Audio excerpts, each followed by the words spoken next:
Welcome, Wapham crew, guys, gals, ghouls, and otherworldly beings. Let's climb aboard the mothership, secure our tinfoil hats, buckle down tight, hold on loosely as we soar over the rocky tops of the La Platas on a Rocky Mountain high, get sucked into the vortex of the Four Corners, and settle down snugly at mile marker 420 in colorful Colorado. I'm your ghostess with the mostest, TessaTNT, and I am broadcasting live from the Mile High Clubhouse tonight. Good morning, good afternoon, and good evening to you.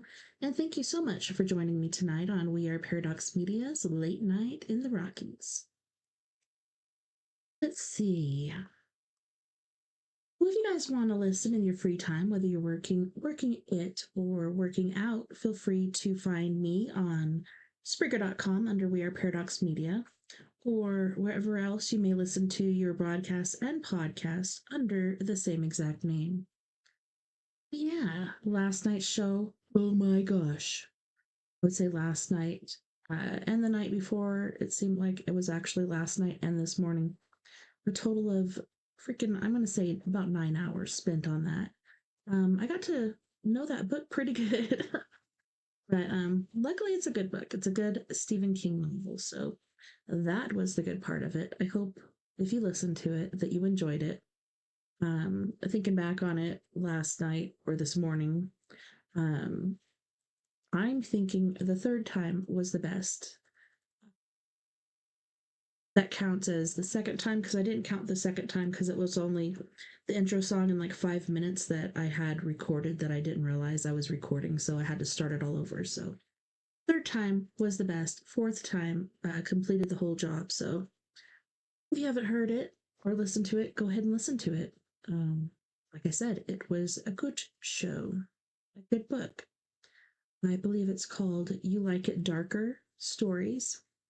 And yeah, I thought we were about done with the first story in that, but come to find out there was more to go. So I might pick that up again tomorrow. I'm trying to get more time out here with you guys, just so, you know, it's not just every weekend. I'm hoping to do Friday, Saturday, and Sunday, and also Wednesday, but I'm still working on that. I still got to finish my chicken coop. That's coming along. We've got all kinds of crazy things around in our yard here. Monster-sized raccoon, which I've seen once on my game cam and then once last night. That thing climbed up the side of the coop that I'm building and just like was holding on for dear life, just looking at me. And somehow it squeezed out the top. I have these plastic panels for the top. They're clear. I wanted like the green or the white colored like fiberglass ones, but I guess they don't make those anymore. So I got the clear sun panels, and yeah, he was able to slip through there. So I'm thinking I need to put some more dangled screws in there. I almost said nails, but yeah, more screws. More screws, please. So tonight we're going to get into the weirdest, the craziest, the scariest, the trippiest TikToks you're going to see, especially if you don't partake in TikTok. So let's get into it, shall we? Yes. All right. This guy is so funny. I enjoy him so much. All right, let's see if we can make this bigger. Nope. Like this? I don't know. What do you guys think? Let me go all the way up to 120. Oh, there we go. Ooh. The Great Gillespie.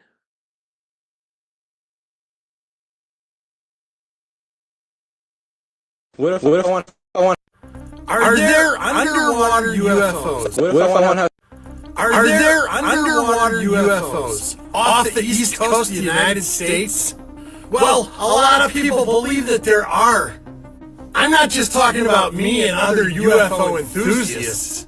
There are government officials who have talked about this openly. Underwater UFOs, or as they're called, USOs, unidentified submerged objects. And in fact, there's even some statistics on this. A UFO recording app has tracked these underwater UFOs all over the East Coast. And there's some weird video. Let me just show it to you now. Look at this. This is off the East Coast of the U.S. What's lighting up that water? What's under the water to light it up? That ain't no fish, baby cakes. That ain't no fish. I've said for years that if extraterrestrial aliens came to Earth, the safest place for them to be, or to have a base, would definitely be underwater, deep underwater, because we can't get to them there. And let's face it, human beings are basically pretty violent by nature. But what do you think? Are underwater UFOs keep getting shab-dabbing all over the coast? Or is it a bunch of weirdos with giant flashlights underwater? Let me know what you think in the comment section, please. Shabadoo! What if I want to have sex before I get married? Well, I guess you just have to be prepared to die. That is an accurate representation of growing up in the South. Gotta love a Bible Belt. Listen, did you know that a common swift, you know, the bird, can stay in the air 2 to 3 years without an interruption? Well, now you do. He must not be married, because I'd be getting interrupted a lot. It was a marriage joke. It had nothing to do with birds. Your nonsense makes sense. You're speaking my language when life gets hectic. You know you're all about the seasons change. We'll extend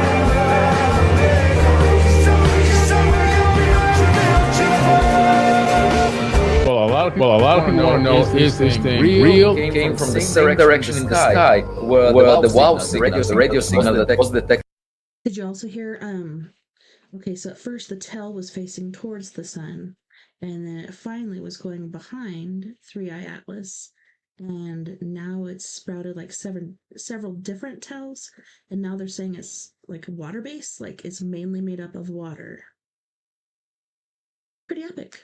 The 1977 was found, and that was an enigmatic radio signal that we never understood where it's coming from. That direction was within 9 degrees where 3i Atlas came from, and the chance of that happening at random is 0.6%. What happens if there is a first contact? This is what we have to be prepared for. When I say we, I'm not talking about the government, because we know what the government wants to do. They want to fire a Hellfire missile at this thing, then reverse engineer the technology so they can make weapons. But the question is, what do we want to do?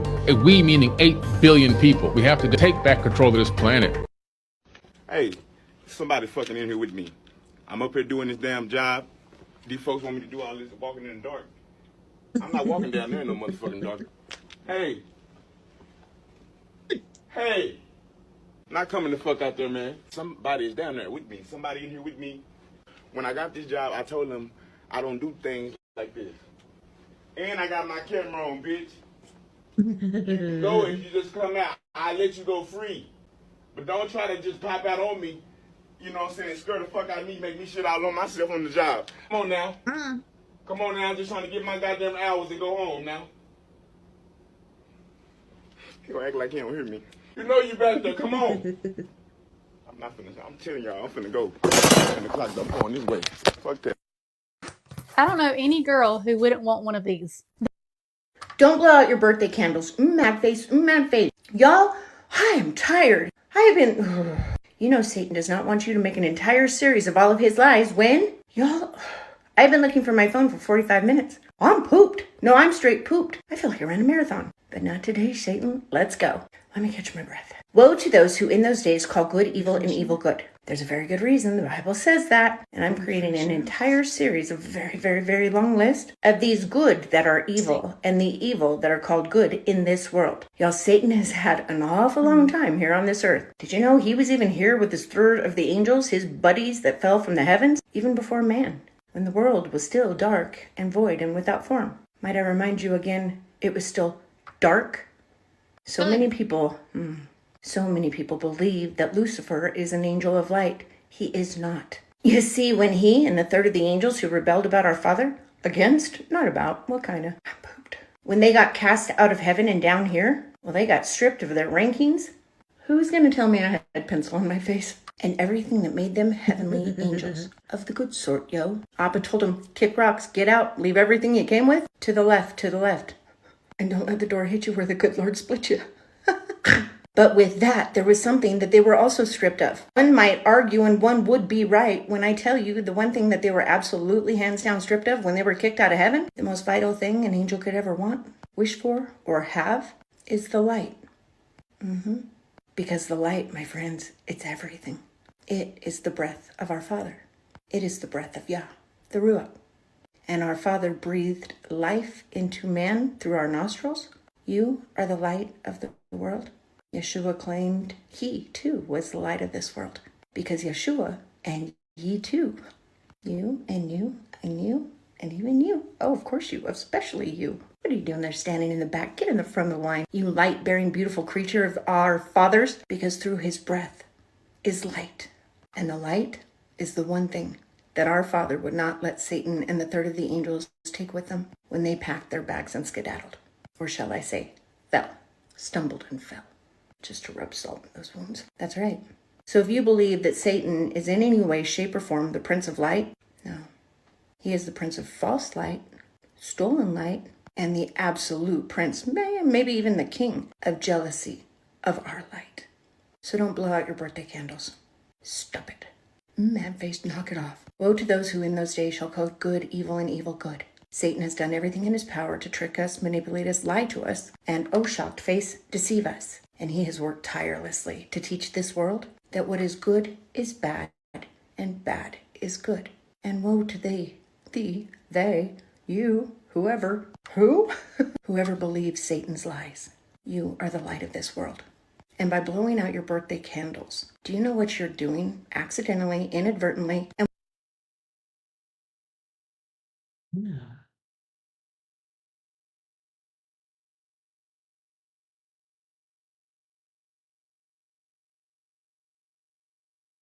with the best of intentions, but unfortunately with the worst, I can't think of the word right now, outcomes, reactions, it's bad.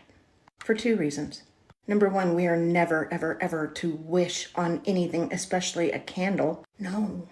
That is giving power to something other than our Father. That is worshiping the creation over the Creator. And FYI, that's a huge no-no. Because the one true and only entity, person, thing, Father, that can ever answer your wishes is our Father and Yeshua HaMashiach themselves. And they don't like to call them wishes. They like to call them prayers. So don't wish on your candles for that reason. But a bigger reason, even more than that. Ooh, Satan, you bugger. If I could explain to you what it looks like beyond the realm, what you look like beyond the realm. You are made of our Father's light, the light that Satan and his fallen angels no longer have. Ooh, they're jealous of it. They want it. Certain dog breeds have big time loyalists, and that's when they get one dog and they're like, oh my God, I love this dog breed so much. I had no idea. I'm only getting this dog for the rest. Since today, February. Hey bitch, it's Jen, and today we're at the Donut Fryer in Gatlinburg. The store is not very large, but trust me, the donuts are amazing. I want to stick my tongue in all the donut holes. They look so delicious. Make sure to purchase them before you do that, and we'll see you there.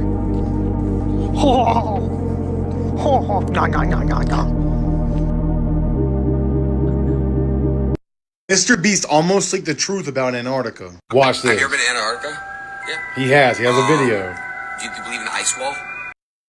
He also, I don't know if you guys heard or not, but okay, so I believe it was this last week, and you know how we had asteroids and stuff flying over?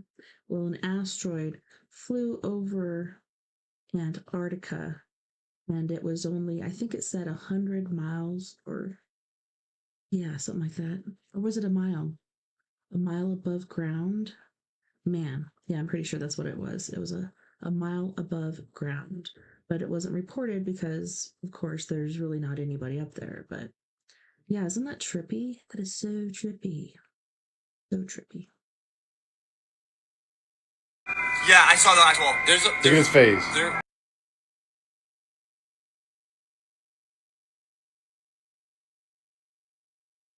Sorry, guys.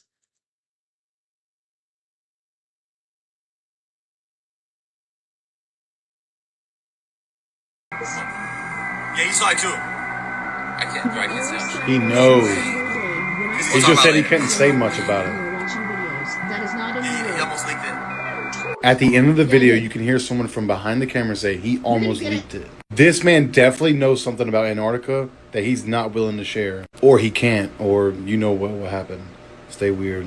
When a baby is brutalized, it literally makes me want to throw punches. 27-year-old LaShawn Holloway was caring for his 2-month-old baby girl in December of 2019 when relatives heard him yelling obscenities at the baby, what a man, over an Xbox headset.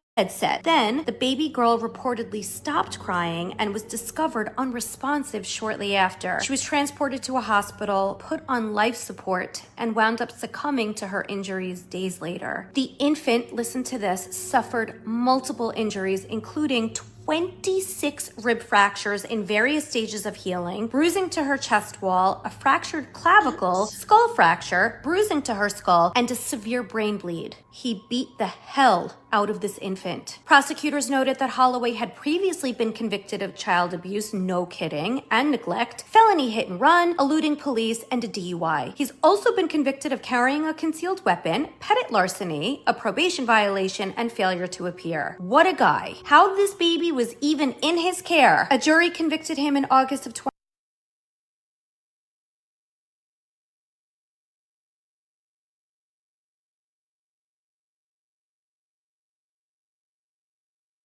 Wow.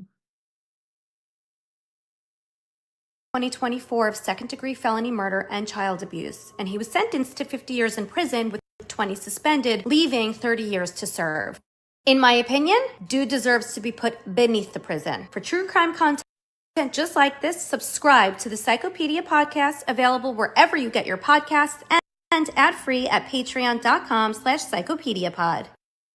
Hey, will you go get my makeup bag out of the truck? I need to touch up before we get started. Oh, please no. I hate carrying that thing in public. It'll be fine.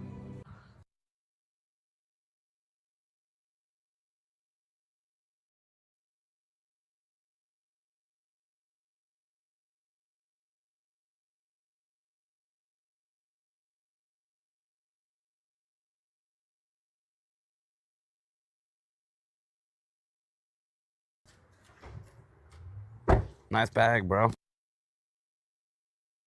No, it's not mine. Your makeup bag? No, it's my wife's, man. It's my wife. Pal's always pushing the boundaries, you guys. Right on the edge of his yard. Notice he's like within a foot of the sidewalk. And Sorry, guys. Oh my gosh. I might even go to early break because of this. Because this is redonkulous. Did you know that when the engine of the world's largest ship broke down, none of the workers could fix it? So, the company hired a renowned mechanical engineer with many years of experience.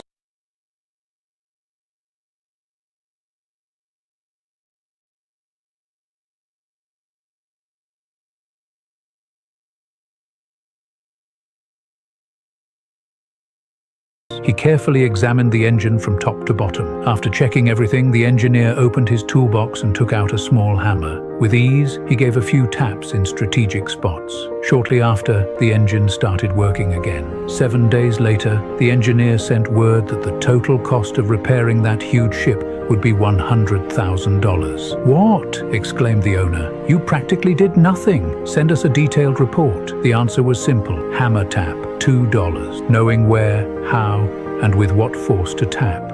$99,998. Moral of the story. Never underestimate the value of your knowledge and experience. They are the result of many years of struggle, worry, practice, and even tears. If I can do a job in 30 minutes, it's because I spent 20 years learning how to do it in 30 minutes. Never under... So I see this thing on Reddit. where it talks about a weird cloud that's been over the same area of New Zealand for about 100 years. Yeah, 100 years. No way. That cannot be true. A cloud that stays in one spot for 100 years? So I look it up, and sure enough, there's news stories about this thing. They're saying it's the shape of a UFO. But to me, it doesn't really look like a UFO. Looks like a piece of cotton that fell out of my pillow. Always listen to your pets, to your animals, because they... It could also be, you know how they talk about cloud cloaking, and it also doesn't it look like Oumuamua or whatever that asteroid was called? know, especially when they see something that you can't. That's what happens with this witness's dog. He starts growling at something down the corridor. She doesn't initially see it until she plays back the video. But there is something there, and it's a shadow man. Take a look at this footage, comment below, tell me what you think. Just keeps staring down the hall like he sees someone. I kind of do. Like right in the middle of the door. What was that? Just keeps staring down the hall like he sees someone.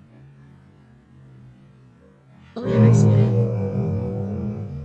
Oh my goodness. Wow. What was that?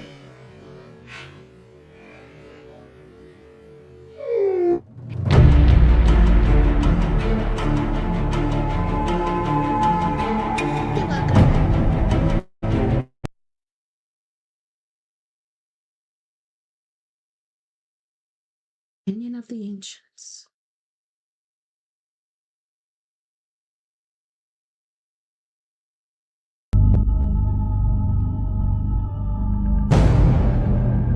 Oh my goodness.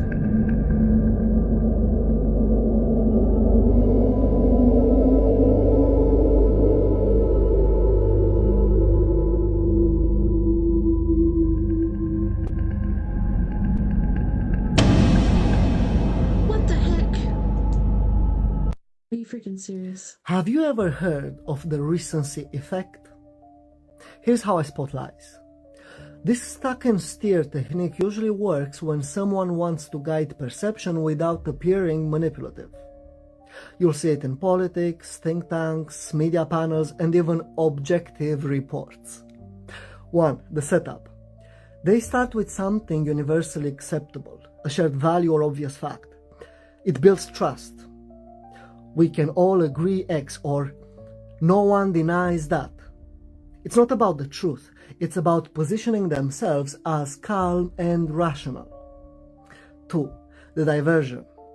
Next comes a cluster of 3 to 5 midpoints, often semi-related or mindly conflicting. This floods your working memory. You start tracking details, debating nuances, while your guard drops. It feels like you're in an open conversation, but you're actually inside a controlled bandwidth. 3. The emotional hook. They introduce a tone, such as concern, fear, empathy, or outrage, to magnetize the audience's emotional polarity. It doesn't matter whether you agree or disagree. Once your emotion is engaged, your critical filter is occupied. And 4, the final point, or the seed of belief. This is the payload, the line they wanted you to remember from the start. Usually something like, that's why it's only logical that, or so maybe the real issue is. The language is soft but definitive, creating the illusion that you reached the conclusion yourself. 5. The reinforcement. They seal it with a quote, a static, or a familiar voice. The see, others agree type of effect. And this pattern is ancient. The Greeks call it prolepsis, which means preceding. Today is used in information warfare, marketing psychology, and social scripting. sonar images of what do look like, I think it's about 600 meters under the ocean, they do look like pyramids underneath the ocean and straight streets. These are not naturally occurring objects, as one Cuban scientist tried to suggest at the time. So yes, I'm fascinated by the idea also of megalithic civilizations and structures. There's also, don't forget, that weird shape that appeared on Google Maps, which was underwater. I'm not quite sure how Google Maps could represent something that was underwater. It was underwater just off the coast of California. And I think from memory, Rear Admiral retired Tim Gallaudet mentioned that it was a subject of interest for him.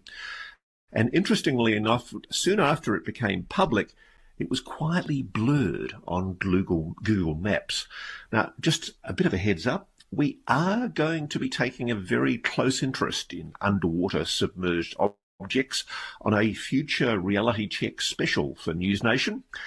And you're going to be hearing a whole lot more from us about the subject of underwater objects. There are no-go areas. I've spoken to people in our submarine service in Australia, people in the submarine service in the US. There are definite no-go areas in parts of the Pacific and the Atlantic Ocean. But more often than not, they're ranges that are used for gunnery practice and military training. But of course, one of the best ways to hide something that you don't want the public to know about would be to secure it off as a secure military area. So yeah, maybe there is something down there. We just don't know. I have had a succession of submariners contact me from US, British, French, and Australian submarine services who have quietly told me about confrontations with enormous objects underwater, often travelling, believe it or not, at faster than the speed of sound in water, which is mind-boggling if you think about it. So, yeah, I am fascinated by the idea that there are, if you think about it, you know, so much of the Earth's surface is covered with water. And if you were a non-human civilization trying to stay out of sight, but also wanting to monitor these primitive apes up on the land, the water would be a good place to hide. Here I am just hanging on my heat, and guess what? It looks like I'm going to have to start a whole new series. An entire series. So hang on to your britches, boys and girls. It's about to get real. What's the series going to be about, Auntie? I'm so glad you asked. You always ask the best questions. Well, it's going to be a long one because I got a long, long list of what in this world is called good, that is evil, and that is evil, yet called good. Ooh, boy, this is going to be good. And I mean that, actually. It's going to be good. Not good, but it's actually evil. Woe to those that in those days call good evil and evil good. 33 seconds. Thank you. Look, I'm hurting. Give me a break. Why do you suppose those words were put into our Bible? Spoken by our Father? You think maybe it might be a little bit of a warning? That since Satan has had and I'm talking so very much time here on this earth, spoiler alert, he and his little third of his angels were here long before us. Yes, cast out of heaven down here, when the world was still dark and without form. 'Twas void. Void of what? It was void of light. So he's had a mighty long time. He and his mighty men of renown to conjure up some very crafty ways of fooling us. Lying to us. Lies, I tell you, so many lies. And deceiving us. Because that is exactly what Satan is. He is the great deceiver. He is the father of lies, the master of lies, and the author of confusion. And according to my long, long list, he's been writing, that author, a lot of confusion for a very long time. Enter NT's series. Because let's face it, even the biggest skeptic and naysayer, well, even they are finding it hard not to agree that we are right here smack dab, knee deep in biblical prophecies, and even more so knee deep in the end of times, the end of days. Twee are the twee. 'Twas you and me, and that made twee. We are the chosen generation.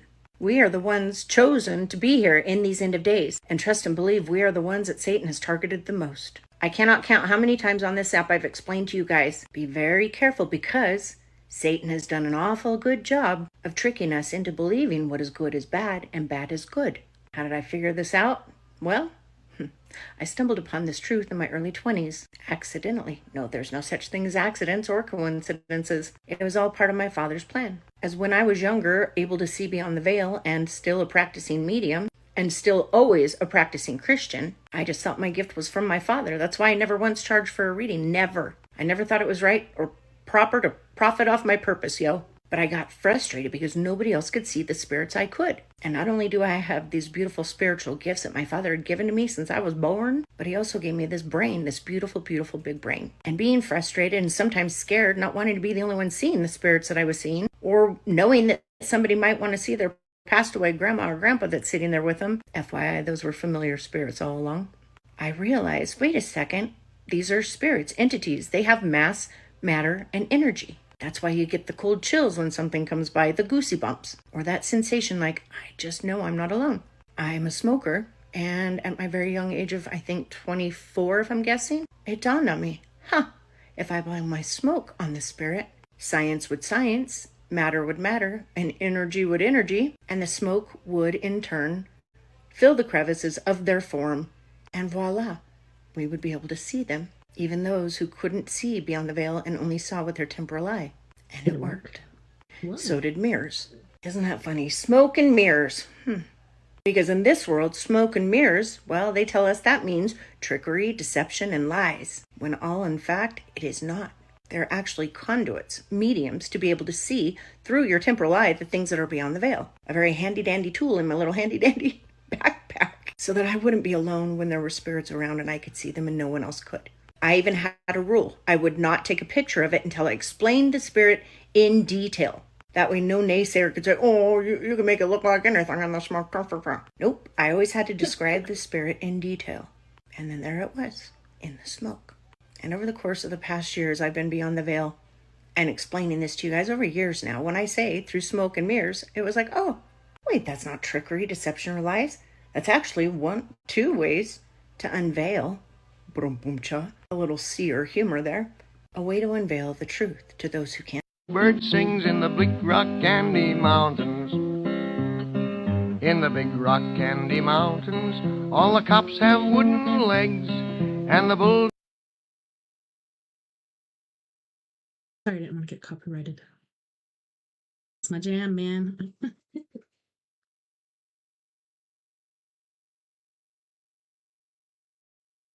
Oh, baby, work with me.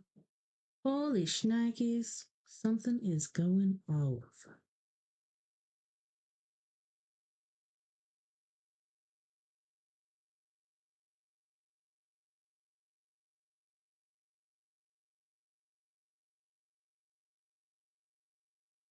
Right.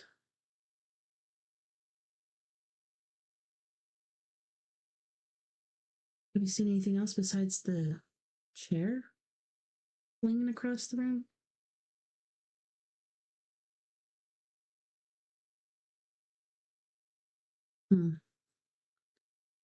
I am not seeing anything. Oh, chair's moving again. Oh, moving some more.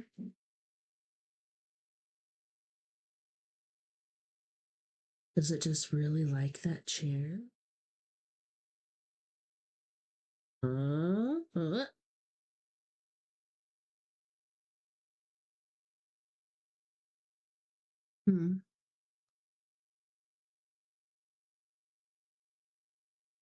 Oh, look at that face.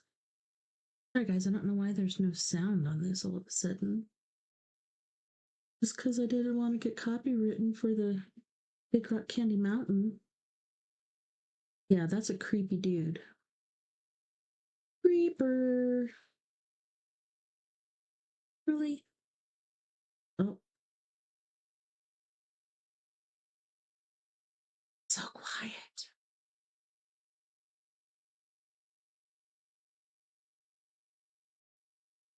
Okay, something's got to give. Something has got to give. Yep, we're muted.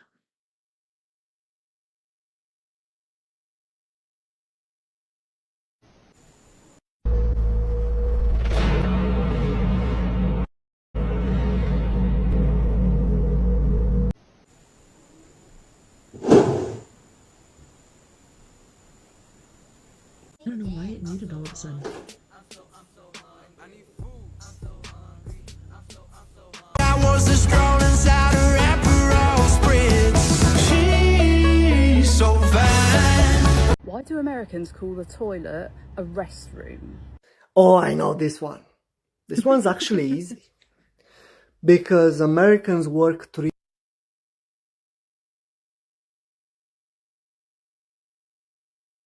Three. Come on, you can say it. You can say it. Jobs. So the only place they can rest is in the toilet. That's why they called the toilet a restroom. Sense. Simple. Oh.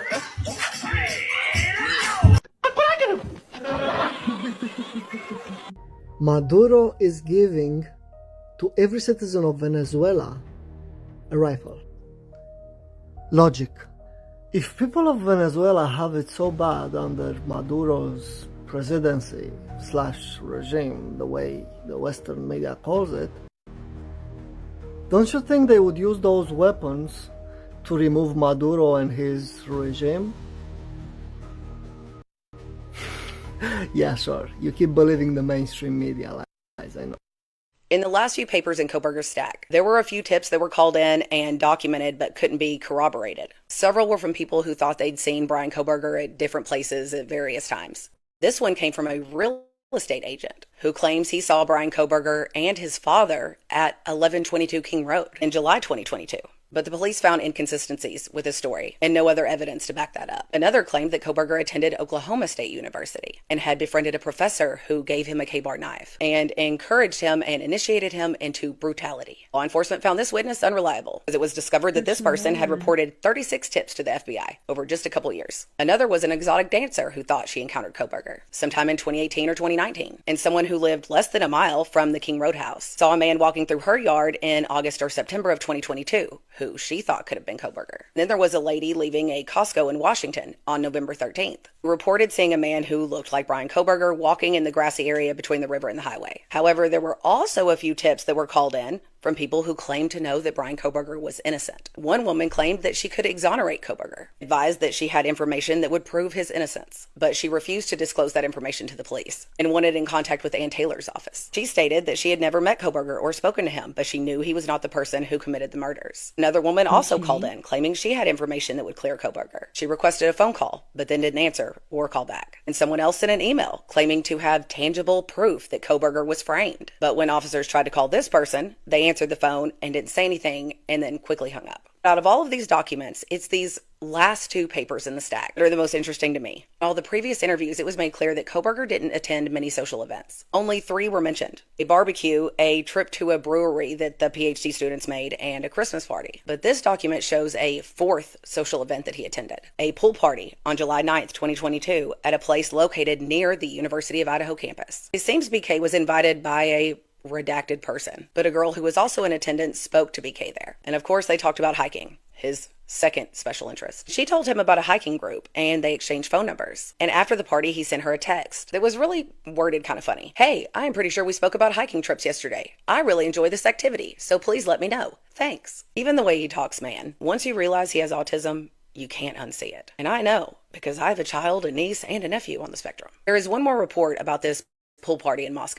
And I actually think this is the friend of the other girl. She said there were around 200 people there, and she said that she and her friend spoke to BK, but that she was uncomfortable with how he was talking to her and her friend. She told Kohberger she was married and tried to end the conversation, but he continued to talk to them. This girl was not aware if any of the victims were at the pool party, but I do remember at one point people talking about Xana being there. Was that ever confirmed? Because that could be the connection. But either way, his presence at that pool party in Moscow indicates that he knew somebody in Moscow. And I'd like to know why we don't have more information about who that person might be. But in the next video. Come on, Century Stink. I need some internet that works. Work it. Work it.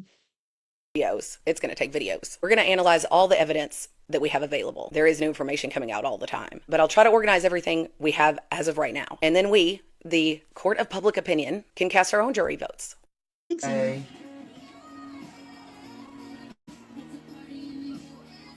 Fucking buckets! I'm sorry.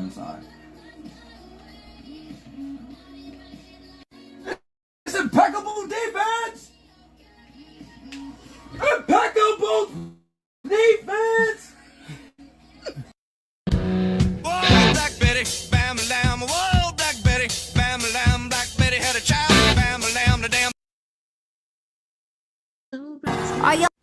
This is part 3. Are your business getting back to me? You don't know it, but it's bad to be your. This is part 3 of my trek following Juan Rivera's 1765 expedition from Abiquiu, New Mexico to Delta, Colorado. It takes them all the way across the Animas River in Durango, Colorado. They're looking for a guy named Lobo who knows where some silver nails are. The problem is Lobo went to see his mother-in-law in Paiute country, so they can't find him. So once they finally crossed the Animas, it took them all day. They finally cross and they hear of an old Ute woman who knows where the silver is. So Juan sends most of his men on their way, and he and a few men cross back over the Animas to speak to this old Ute woman, and his encounter with her did not go great. He said she made such a ferocious face that between her and the devil there was no difference. And Juan, that's just menopause. That's just the way it is. She finally softened a little bit and told them where the silver was, so they made their way to Mancos, Colorado, and they named Mancos Casa de Navajo because the old woman said to find an old Navajo hut and then go to a canyon near the hut. And he named the canyon where the silver was going to be Agua Escondido, which means hidden water. And I think the area where he was frantically searching for the silver nails in Agua Escondido was the Mancos State Park. There's a lot of hidden water up there. There's a reservoir and the city's water treatment plant is up there. So I think the Ute woman sent them up the canyon to Mancos State Park. I think that's where she said the silver nails were. That's just my belief. They did not find the silver nails that the Ute woman said was up there. One of these guys wanted to make sure and kill her on their way back because they felt that she misled them and lied to them. Of course, there's no account of the Ute woman's fate. I have no idea if they went back and killed her or not. My next spot is Dolores, Colorado, to see the Big Bend of the Dolores River. I stopped at the Dolores Visitor Center, and the lady said the Big Bend of the Dolores River used to be a major camping spot for everyone on the Spanish Trail. Juan Rivera stopped there twice on both trips in 1765 and Dominguez and Escalante. Of course, stopped to camp there 11 years later. But the only way you can really see the Big Bend of the Dolores is go to the old Big Bend Cemetery. The rest of the town of Big Bend is now underwater. They put in McPhee Reservoir. I did climb up to try and catch a view of the Big Bend in the Dolores. I went to Canyon of the Ancients. The government is shut down, so I had the entire park to myself. I climbed up to the top and I saw these old ruins. It was absolutely magical. I hate reservoirs. I'm sad they dammed up the Dolores and the Big Bend of the Dolores is no longer there. I'm going to talk about the Dolores River in part 4. Okay, everyone needs to at least know what's happening in Tanzania right now. One of the freakiest fish I caught, one was when I was really young in Miami, Florida. It was a blowfish. Luckily, a neighbor saved us because we were going to try to get it off the hook. He's like, no, don't touch it. And then in Dolores River, when I lived in Dolores, suckerfish, and it's like sucker had like bumps all over it.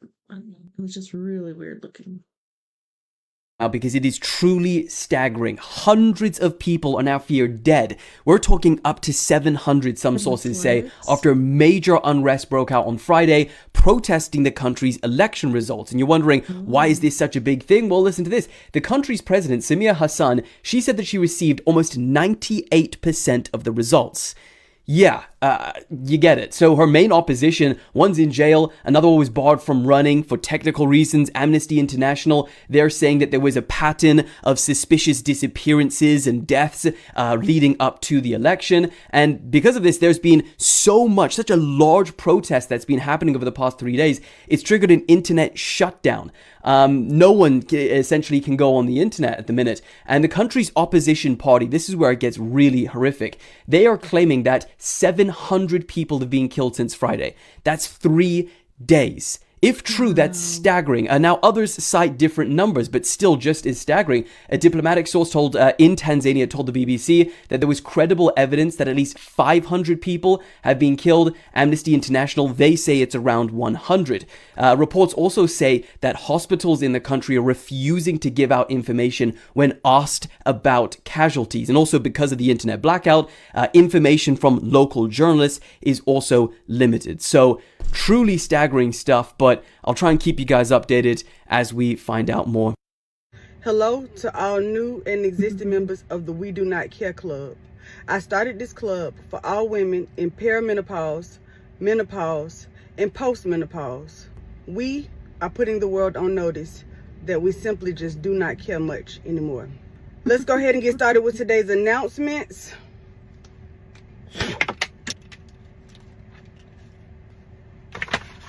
We do not care if we need to look at something on our phone.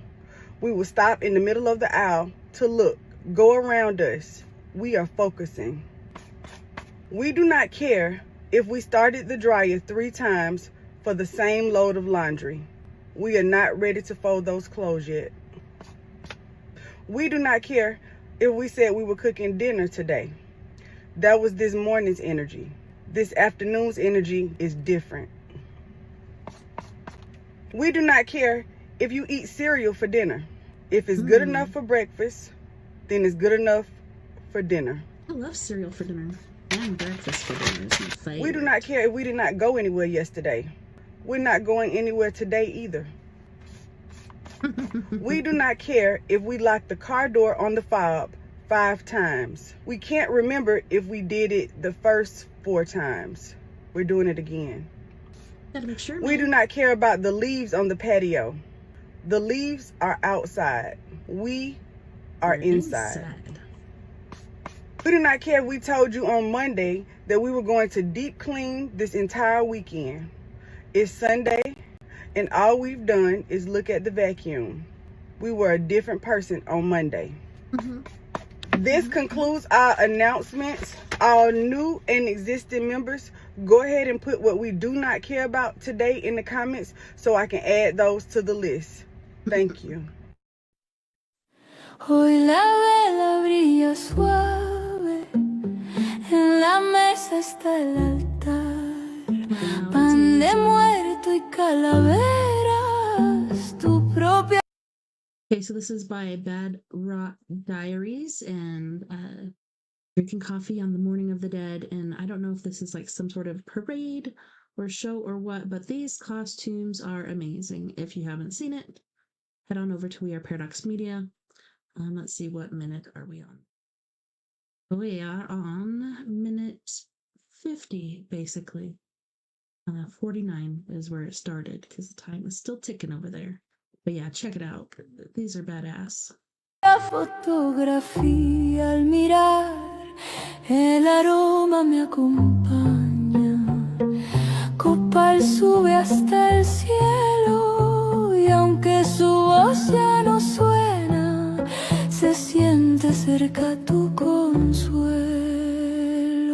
Entre cempasúchil y recuerdos, su espíritu vuelve a cantar.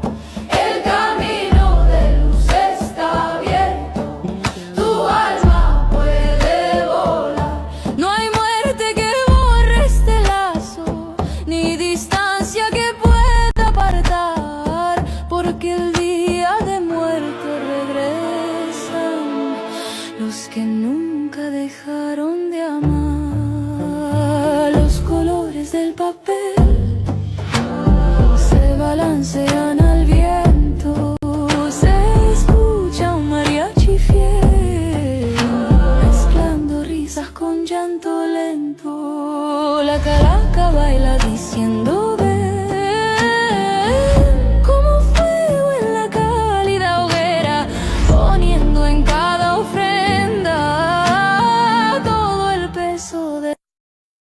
I got a question.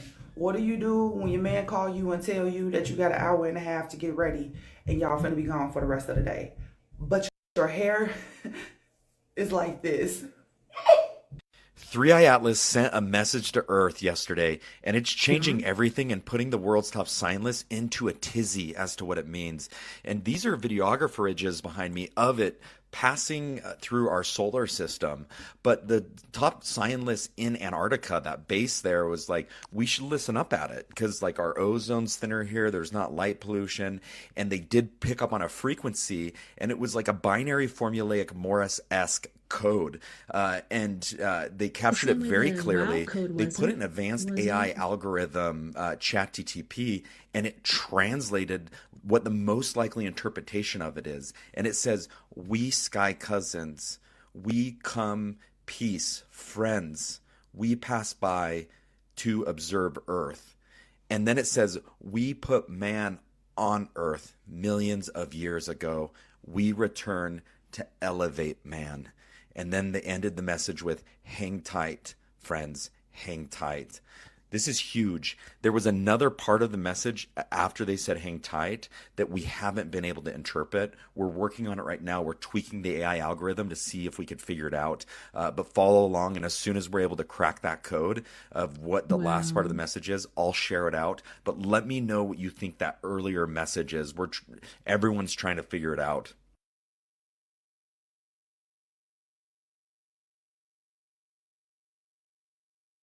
Look at this. Just ran over some steel French cable. That's about a 400-pound mower, and he ain't even when he picked it up. And wearing the Velcro shoes. Some people are just built different. It's going to catch up to them one day, though. Guarantee that. Listen, did you know that the entire 1939 World Series was shorter than Game 3 of the 2018 World Series? Well, now you do. Brother's got that farm boy strength. I don't want to cause any panic, but in the next 72 hours, we're going to possibly have some major solar flare activity directed at our planet. Here's a... Okay, so this was 1 week ago. So that was this last week. And yes, we had tons of solar stuff going on. We have had for over a month now. It's been insane. Comet interacting with the sun once again, causing solar flares, and at the back of the sun, it's extremely active with solar flare activity. Funny enough, blasting towards 3i Atlas and Venus, and the next 72 hours, those major active zones are going to be facing Earth. And geophysicist Stefan Burns has done a great rundown of what's going to happen, but when these bad boys are facing Earth, we could be expecting some spicy firings off into our general direction. So whether that's going to interrupt with satellites, communications, radios, whatever else is on the cards. But I've got a prediction that in the next 72 hours, if this does happen, UFO and strange anomalous activity will increase. I mean, look at all the sunspots there, mate. All of the dark sections just ready to absolutely give us a good run for our money, alright? So, yes, keep your eyes on the sky, because if we do...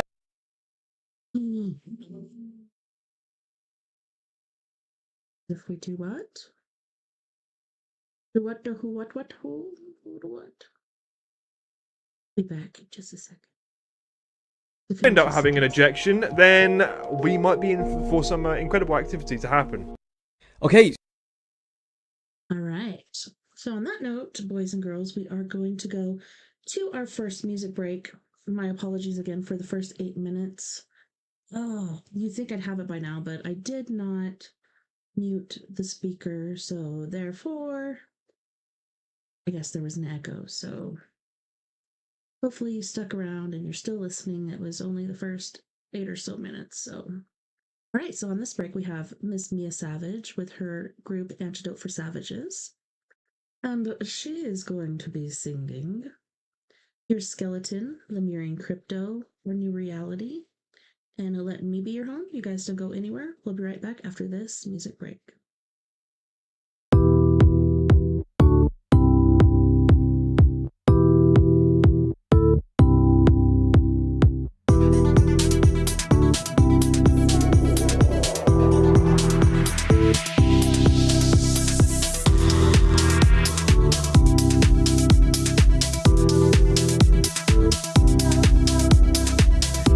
That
run away,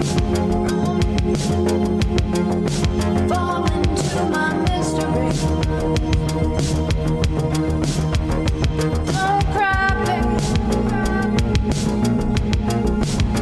'cause I don't cry. Come with me to a new reality. You don't need him, all the shit that he brings anymore. You're mine, you're mine. Tonight, you're mine.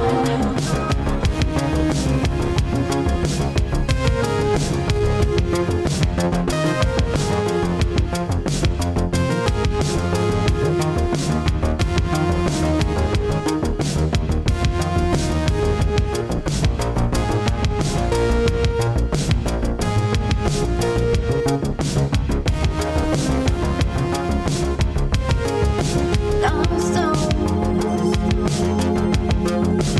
in a sea of broken hearts. Won't let you fall apart. We'll make a brand new start. When you're coming back, I wanna take a ride. I wanna show you love. I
Welcome back, and thanks so much for hanging out with me tonight on We Are Paradox Media's Late Night in the Rockies. Yes, I had to put a hoodie on. I went outside to check on the chickens, and it was pretty damn chilly out there. Pretty damn chilly indeed. So we're going to get back into our TikToks. I was thinking about going on over to the For You page, but I think I'm going to wait on that. And I think we're going to continue on with what we've been doing for things that I've subscribed to. But yeah, let's check it out. See what else is going on in this crazy ass world of ours.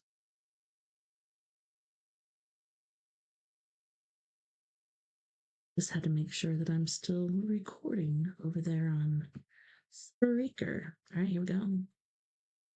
So, Donald Trump has just ordered the Department of War to prepare for possible military action in Nigeria. In a recent post, he claimed that there was an ongoing mass slaughter of Christians in the country by radical Islamists and said that if this continues, quote, the USA will immediately stop all aid and assistance to Nigeria, and they may very well go in there, he calls it a now disgraced country, guns a-blazing, to completely wipe out the Islamic terrorists who are committing these horrible atrocities. And then he concluded all of that in all caps, warning, the Nigerian government better move fast. Now, Nigeria's president, Tinubu, he previously responded saying that Trump has basically got it all wrong about the situation in his country. Tinubu said, quote, there are security challenges which affect citizens across faiths and regions. So he's not saying that it's specifically isolated to Christians. And then he said that his government has been carrying out consistent and sincere efforts to safeguard freedom of religion and beliefs for all Nigerians. Bro, even Nicki Minaj has got involved in this situation, thanking Trump and his team for taking the situation in Nigeria seriously, and then said that numerous countries all around the world are being affected by this horror and that it's dangerous to pretend that we don't notice. But the question that you're probably wondering is what Trump is saying true? And the answer is yes. Partly, because there is some nuance to it. So according to the United Nations, independent analysis, and a 2021 bipartisan, by the way, report by the US Commission on International Religious Freedoms, thousands of Christians have been targeted and killed. But the nuance is so have Muslims, and so have those who are not religious at all. You see, Nigeria's population, which is roughly 220 million, they are almost equally split between Muslims and Christians. And the group which these reports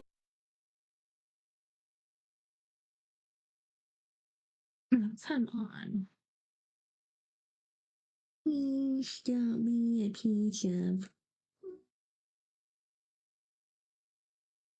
Why? cite the most often which are carrying out these attacks is called Boko Haram. That doesn't mean they're the only ones, but the most cited. Now, for those unfamiliar, it's essentially a militant jihadist organization that have an ultimate goal of establishing an Islamic state under Sharia law. And they have targeted Christians for their faith in churches, places of worship, but they've also targeted Muslims for, quote, not being Muslim enough. They've also targeted police, military, government. And in fact, according to the United Nations, they've killed more than 40,000 people and displaced more than 2 million since 2009. And the big part that has kind of pissed the Nigerian president off, the country, Nigeria, is now being placed alongside North Korea, Russia, Saudi Arabia, Iran, Pakistan, and China as part of this list of particular concern due to violations against religious freedom. But the question that a lot of people are asking is, does this, what Donald Trump has done, actually change anything? And the answer is, we don't know. But today, a lot of people are at least speaking about it. So we'll see what happens next. I'll keep you guys updated. I wanted to see what would happen if I gave a little bit more extra tension by using my brush with the hot comb. The hardest part about the Blue Jays losing last night for me is watching. Everybody watching what I do. Come walk in my shoes and see the way I'm living if you really want to. Got my mind on my money and I'm not going. I have yet to dance with my chickens. I'm getting ideas, guys. Getting ideas. For Facebook, at least. You never know. You never know. I could have a private club where I dance with my chickens. Wouldn't you like that? So keep on getting your paper and keep on climbing. 'Cause since I come home, well, my body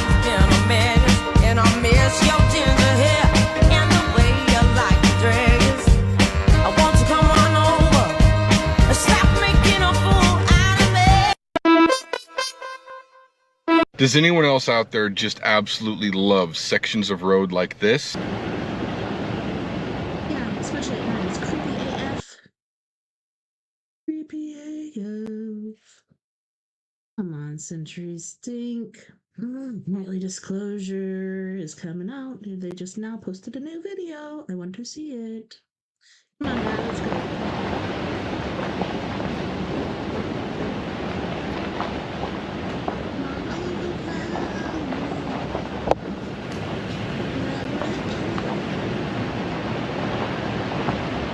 Especially when I'm saying, like, it's creepy anyways during the day, but at night,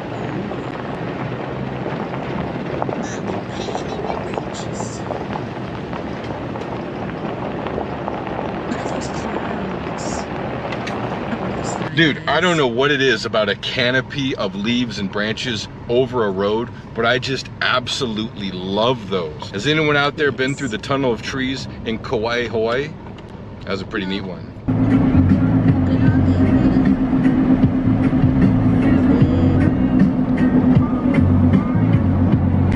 Imagine waking up to the sound of panic, flames lighting up the horizon, and the city you know engulfed in chaos. On June 9, 1737, Moscow was struck by a disaster so fierce it nearly erased the city from the map. The fire began in the Kremlin's wooden structures, quickly spreading through the tightly packed neighborhoods. Within hours, the blaze was unstoppable, fueled by dry weather and strong winds. Entire districts, palaces, churches, and even the iconic Ivan the Great bell tower suffered extensive damage. The inferno destroyed an estimated 1/3 of Moscow's buildings, leaving tens of thousands homeless and traumatized. Among the tragic losses were irreplaceable archives and priceless artwork. In the aftermath, the city's leaders took drastic action, banning wooden construction in the central areas and launching a massive rebuilding effort. The fire forced Moscow to rethink its urban design, shaping the stone and brick landscape recognized today. I think that's happened just about everywhere. Like, we definitely have that here in Durango where houses back in the day were wood, matchstick houses or whatever. But then there was a fire, burned everything down, and then they rebuilt it in brick. So, yeah, I think it's happened in a lot of places. I don't know about you, but that's my understanding. Would you come on over, Valerie? Yet this devastating event, which changed the fate of Russia's capital, remains a shadowy chapter in history, rarely remembered outside its borders. At some point, humanity has to stop training people to compete with machines and start training them to collaborate with them. Because what's coming isn't automation. Oh no.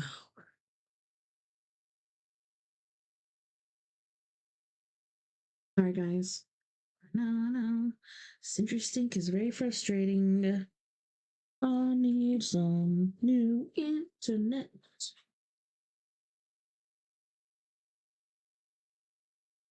Fiber optic cable would be great.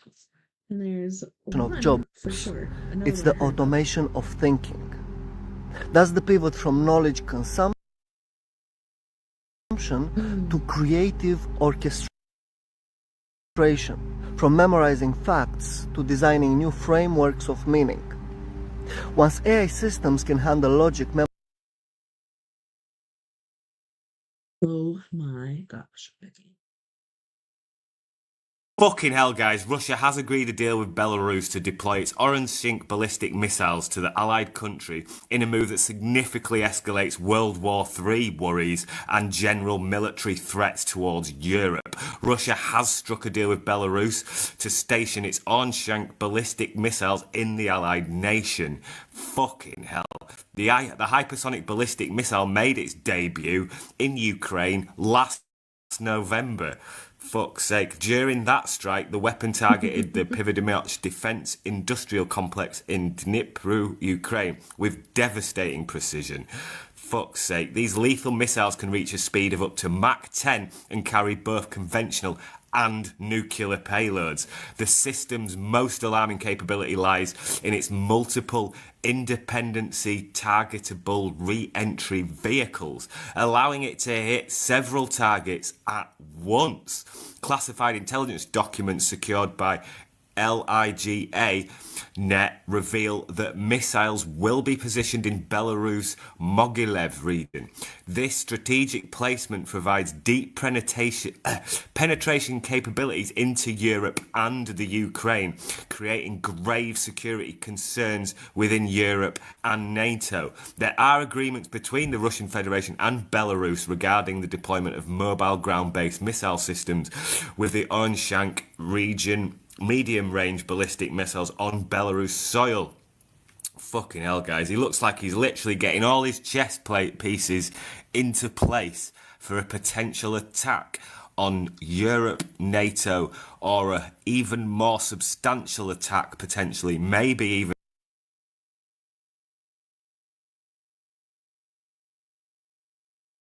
Won't you fix my internet, Valorant? Fix my internet, Valorant.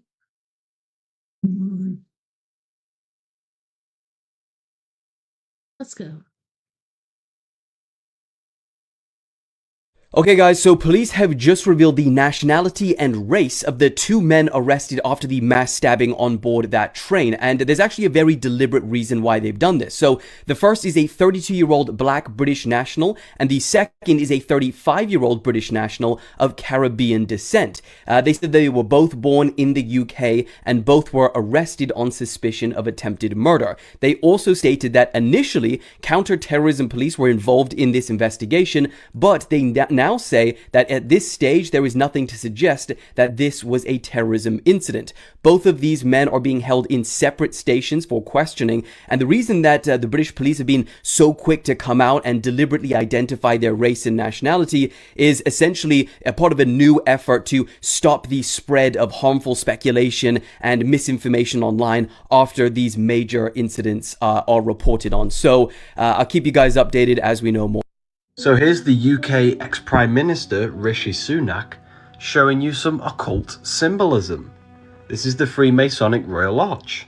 2 pillars and an archway. 2 pillars and an archway with the number 3333.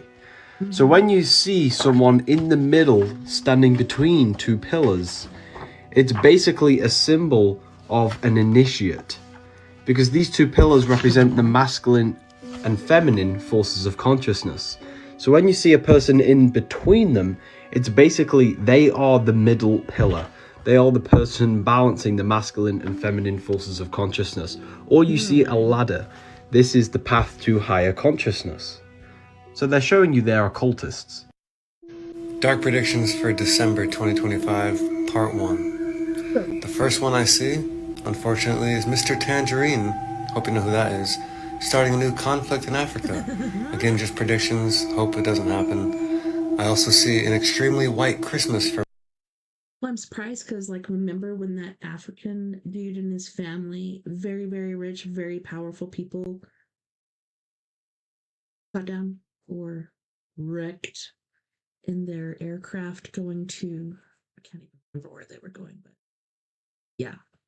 many areas, so a lot of snow coming early and probably pretty heavy. The battle against Christmas continues, meaning that just you'll understand as we get closer. A leader of a country removed from power. This will be a big one. Get ready for that. Energy prices rise dramatically in the United States and UK, and actually lots of parts of Europe too, so let's hope that doesn't happen. Famous couple gets divorced and the public is split. So like a lot of people choose the one side and people choose the other side. You know how it goes. Also, a bunch of scheduled power cuts starting to become normal. And this will continue on into the winter. Surprise. Bookmark, follow, see if I'm right, and message me if you want personal predictions, but only here on TikTok. Bookmark.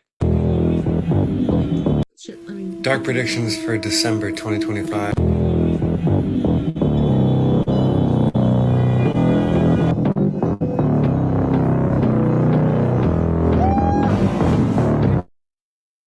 I'm sorry, PD. I'm not sorry. Wow, that has got to be some expensive shizonisms. Tell you what. Won't you come on over the rain? Come on, man. Oh, man. LAPD drones were out tonight monitoring the streets of DT, downtown LA, as fans swarmed the streets to celebrate the win. World Series, Dodgers, LAPD, Group 7. Why? Maybe. Sometimes, if things don't go so well, like, there'll be a lot of hoopla going on, like vandalism, thievery, auto damage, all kinds of stuff. The streets are on fire. Maybe that's what they were looking for.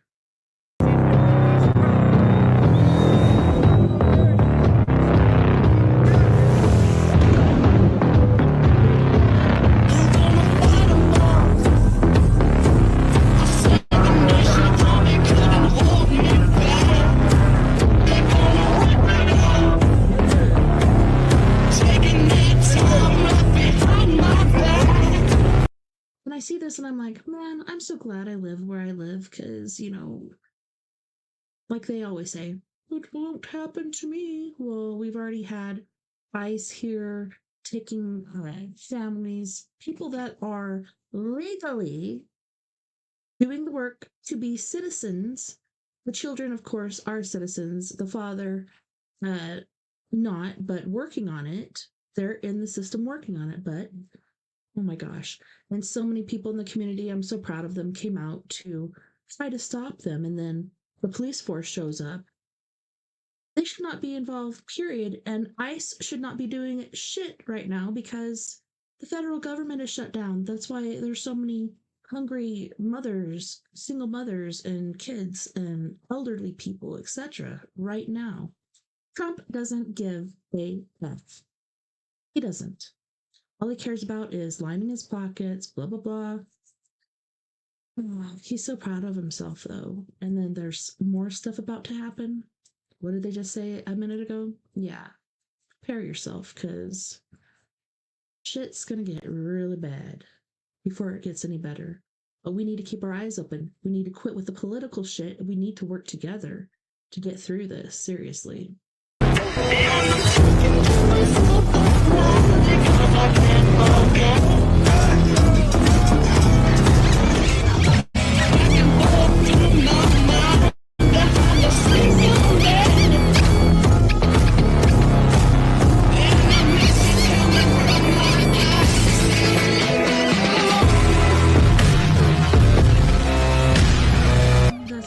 What the fuck just recently crash landed just next to Area 51? Listen to this. Something fell out of the Nevada sky on the night of September 23rd. All this stuff is from a week ago. Why is all this stuff from a week ago? I don't understand.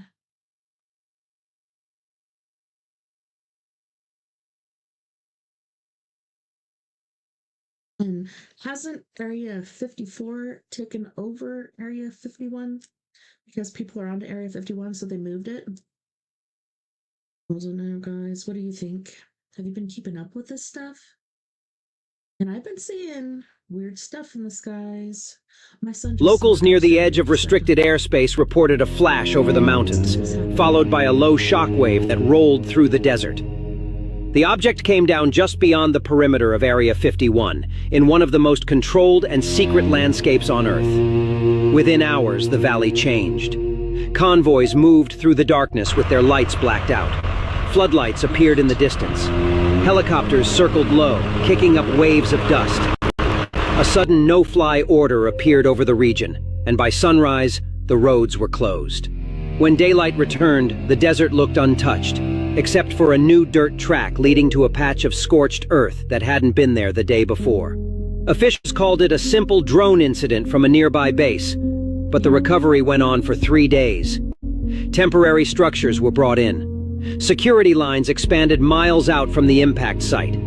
Trucks carrying tarp-covered debris moved out under armed escort. Whatever it was treated as something far more serious than a routine crash. Investigators later confirmed that fragments described as material of unknown origin were recovered and quietly removed. No images released, no explanation, just silence. Now, weeks later, the site remains sealed off. The new road has been buried, the perimeter sensors reset, and the valley once again looks empty. But people who live nearby say the nights have been different, quieter, heavier, as if the desert itself is holding its breath. Whatever fell there wasn't meant to be found, and if it didn't come from here, where did it come from? Seriously, what the fuck could that have been? It sounds like it wasn't a drone and they're saying that there was literally material that was not of this earth recovered. I mean, what?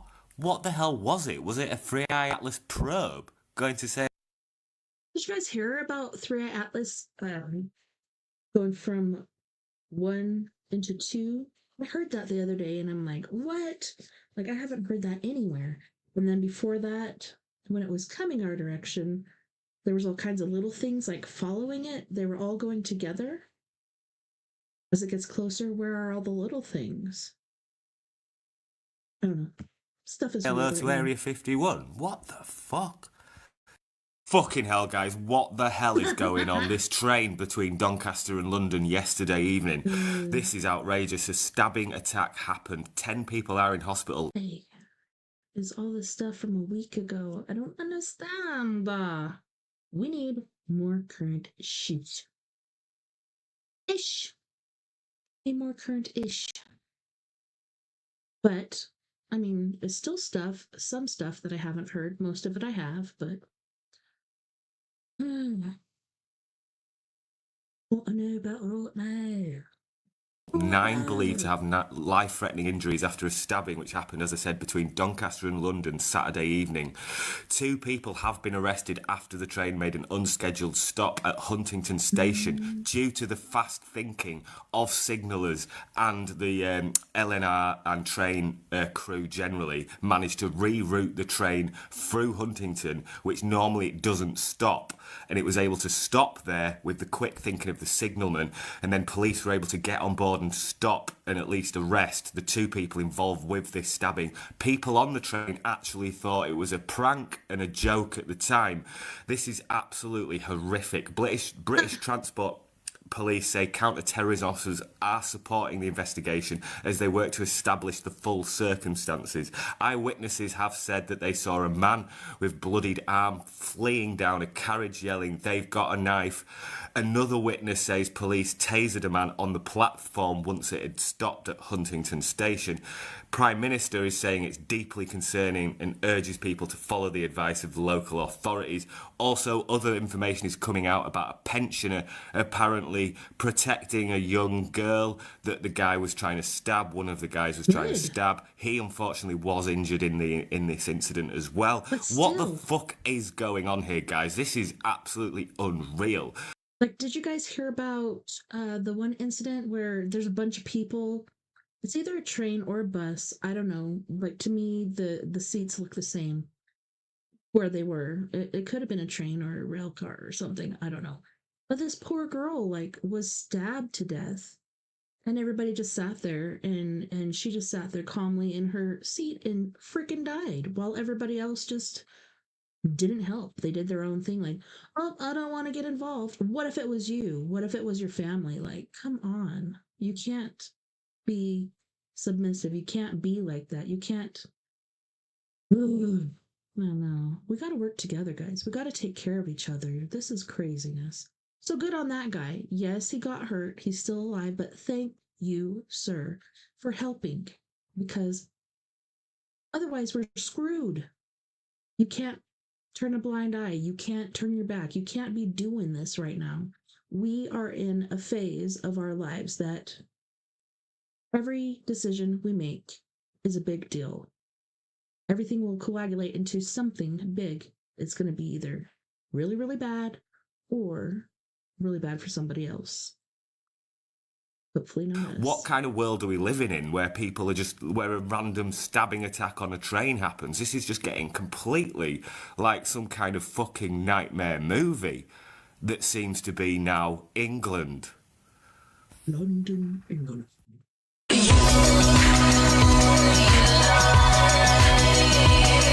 This is damning for Utah Valley University. The application submitted by the local UVU chapter of Turning Point USA was missing one.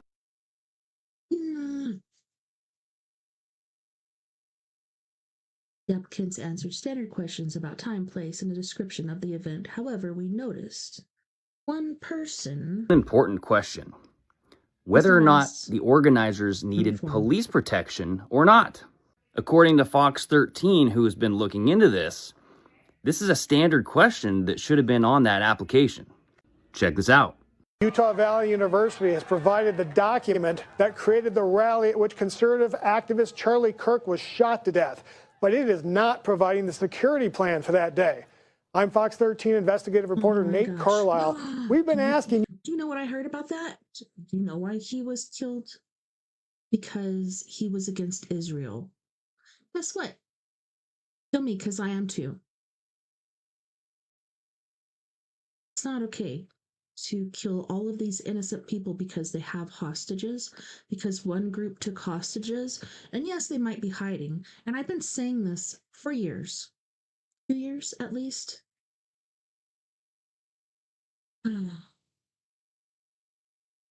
Boots on the ground. Don't be a pussy. Put boots on the ground and go do it. Mr. Gorbachev. Give me a freaking break. Like, come on.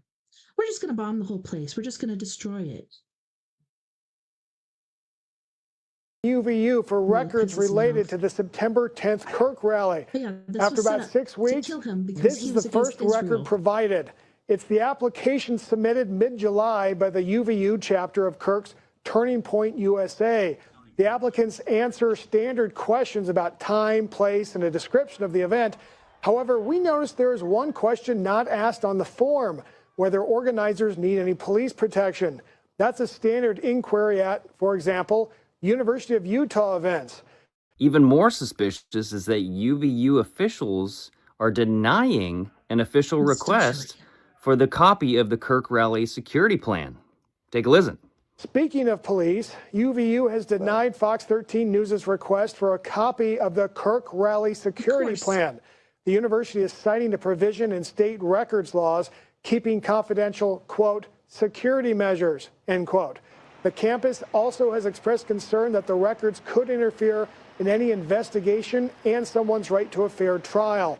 Tyler Robinson is charged with Kirk's murder.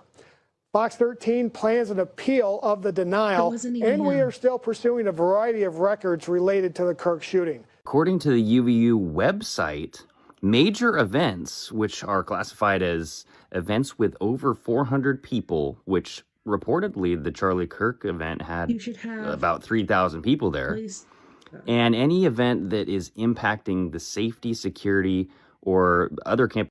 Being a security officer, doing a crowd control training, things like that, for I believe it's 125 people, you need at least one crowd control person. That does not include security people. So one leader per that amount of people, plus security guards to, go in between and everything. Those people per 125 people are supposed to direct and do different things like that.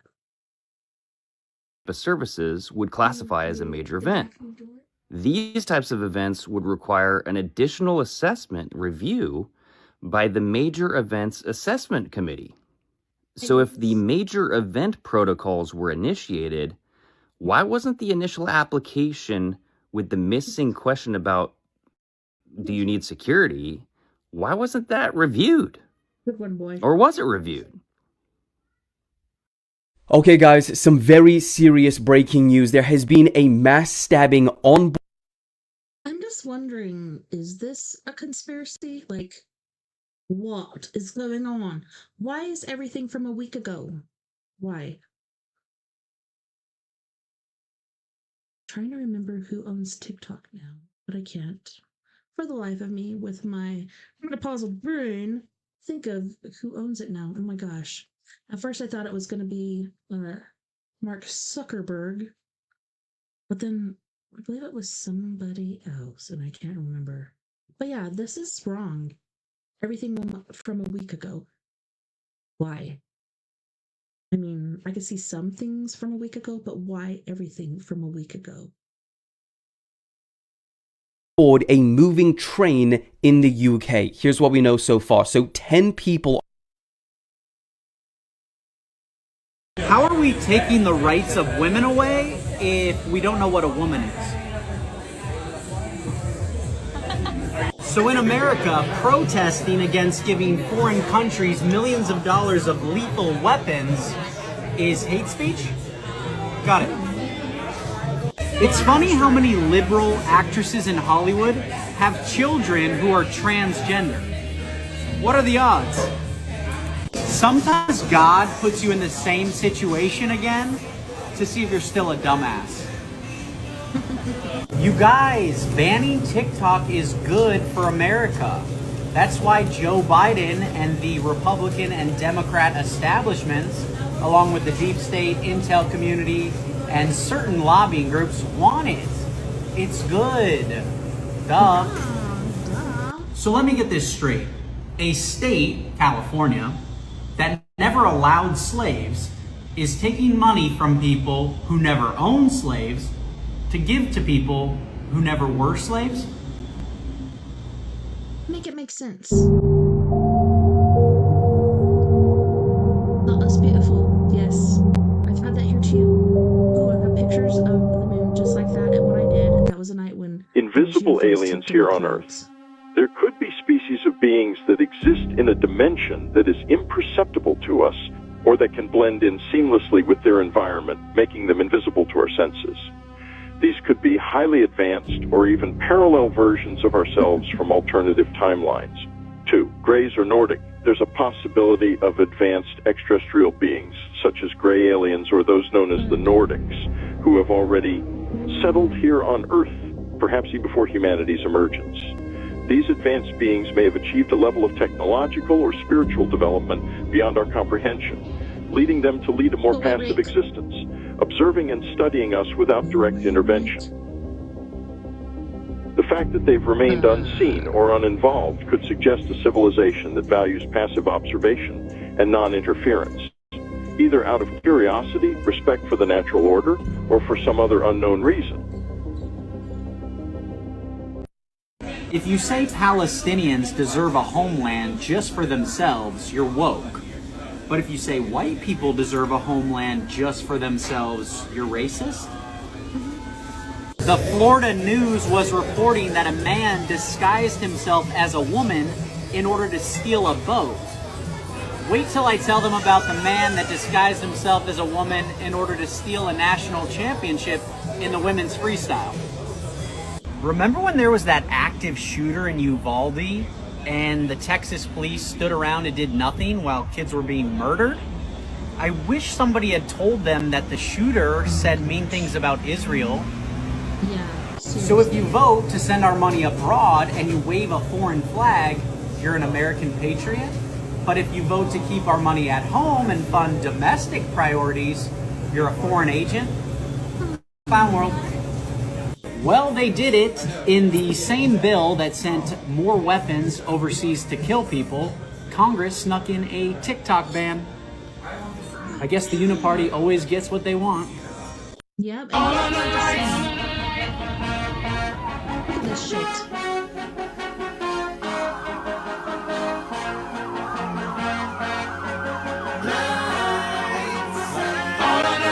up the lights in here, baby.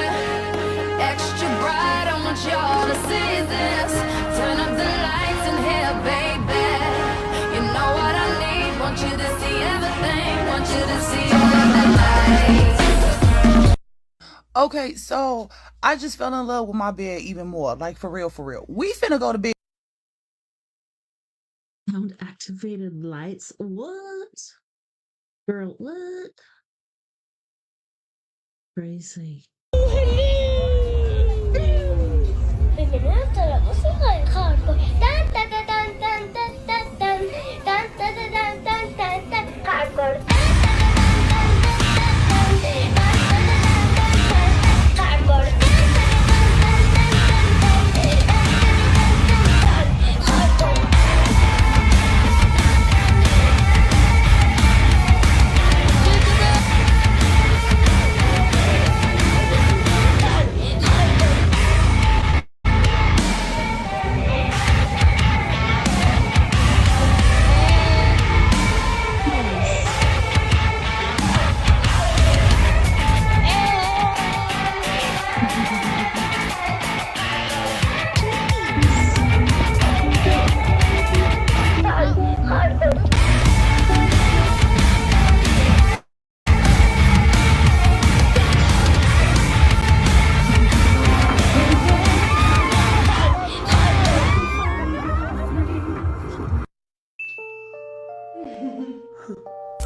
Now, it's a common belief that demons not only possess humans, but also inanimate objects, such as dolls.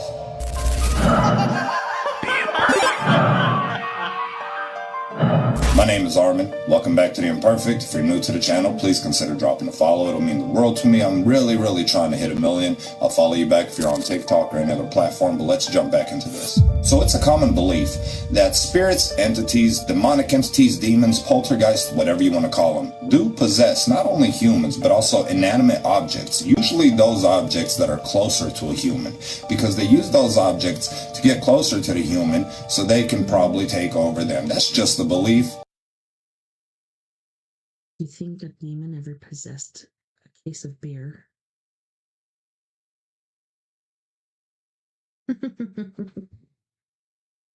I'm just teasing. Just being silly. Come on, y'all. You can do it. You can do it. Don't shoot the messenger. However, this video that was sent to me by a follower, I honestly have no exact idea where it comes from, but I did run it through a deep fake software because I always want to check for AI first. There's no AI. That's not to say that there couldn't be CGI, but I checked for everything. I peeled away layers, and there's only 2 layers, audio and a video. I'm about to show you this footage, but if you are new here, please consider dropping that follow. Let's try to shoot for 1 million. Hopefully, maybe someday. I'll follow you back though on TikTok. Let's do this. Watch this. It's creepy.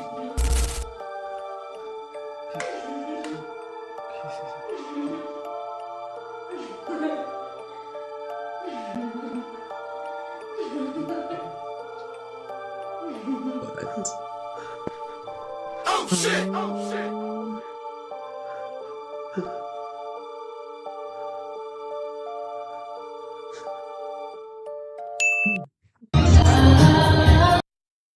Alright, guys. Let's stop it right there, okay? Okay. We're gonna go to our second music break, okay?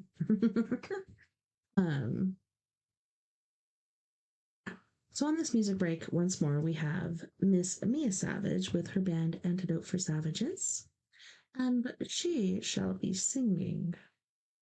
Bottom line, singing to your grave, not a phase, and bury me in heaven. Don't go anywhere. We'll be right back after this music break.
survive. But we'll kill those good guys and try to silence that noise and let the demons run amok. But it doesn't matter, because it's just a ride, and we can change it anytime we want. It's all we need, the choice. No record, no work, no job, no savings of money. Just a choice right now between fear and love.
Right now, between fear and love.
I'll be talking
Welcome back, and thanks so much for hanging out with me tonight on We Are Paradox Media's Late Night in the Rockies.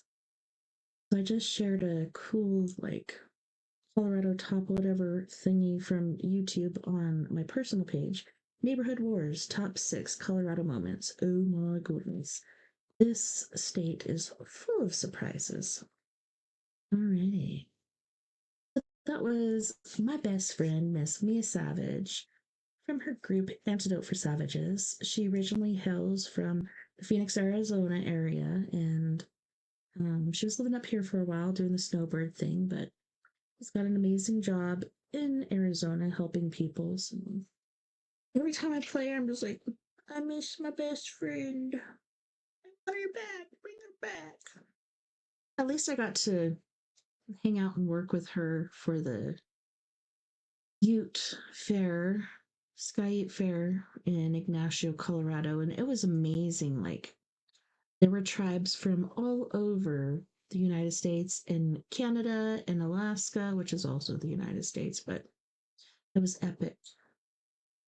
I wonder, and I'm going to ask a friend of mine, actually, I have a few that would know this, but if there was anybody from Hawaii. But I did see one of the powwow entries, and it did remind me a lot of Hawaiian indigenous people. But yeah, I really have to ask because I would be lying if I said I knew.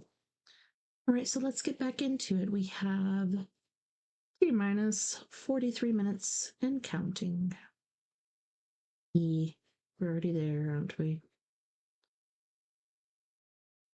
Yeah, the word I was looking for earlier when I was talking about what's going on in Israel.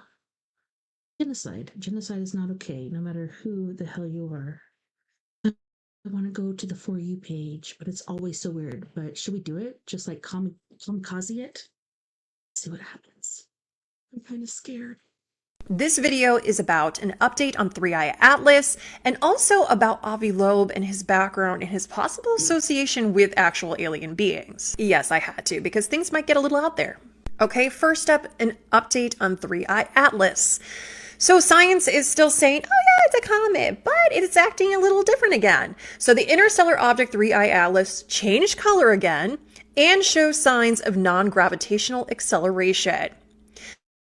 So behind the sun, the comet appears to show signs of acceleration beyond what is expected by gravity, and for reasons not yet clear. Now, science is trying to figure this out, and they're saying, hey, you know, it's probably just the chemical makeup of Three Eye Atlas, and it's causing its own thrusters pretty much. But then there's always the possibility of like, hey, Three Eye Atlas might have an engine. I don't know, I guess time will tell, right? But I kind of came across something. So I had noticed somebody posted a video about 2020 when a man by the name of Haim Esht came onto the news, right? He is a former Israeli space security chief. And he basically said extraterrestrials, if I could talk, right, exist. And Trump knows about it. Do you guys remember that from 2020? He also says, oh no.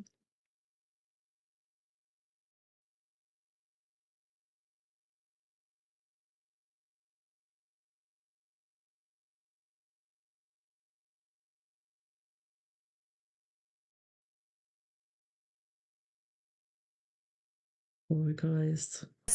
You know, Trump meant to come forward to the public about it, but he was advised not to. Because we know what happened to JFK, because there could cause mass hysteria. Isn't it funny that Trump put into place the Space Force in 2019? I'm just saying. Esht goes on to say that there is like a galactic federation and that we actually have a base on Mars underground, and there's both alien and human kind of military working together under there. And he even goes on to say there is an agreement between the US government and the aliens. They signed a contract with us to do experiments here, which adds to what I said in my other video.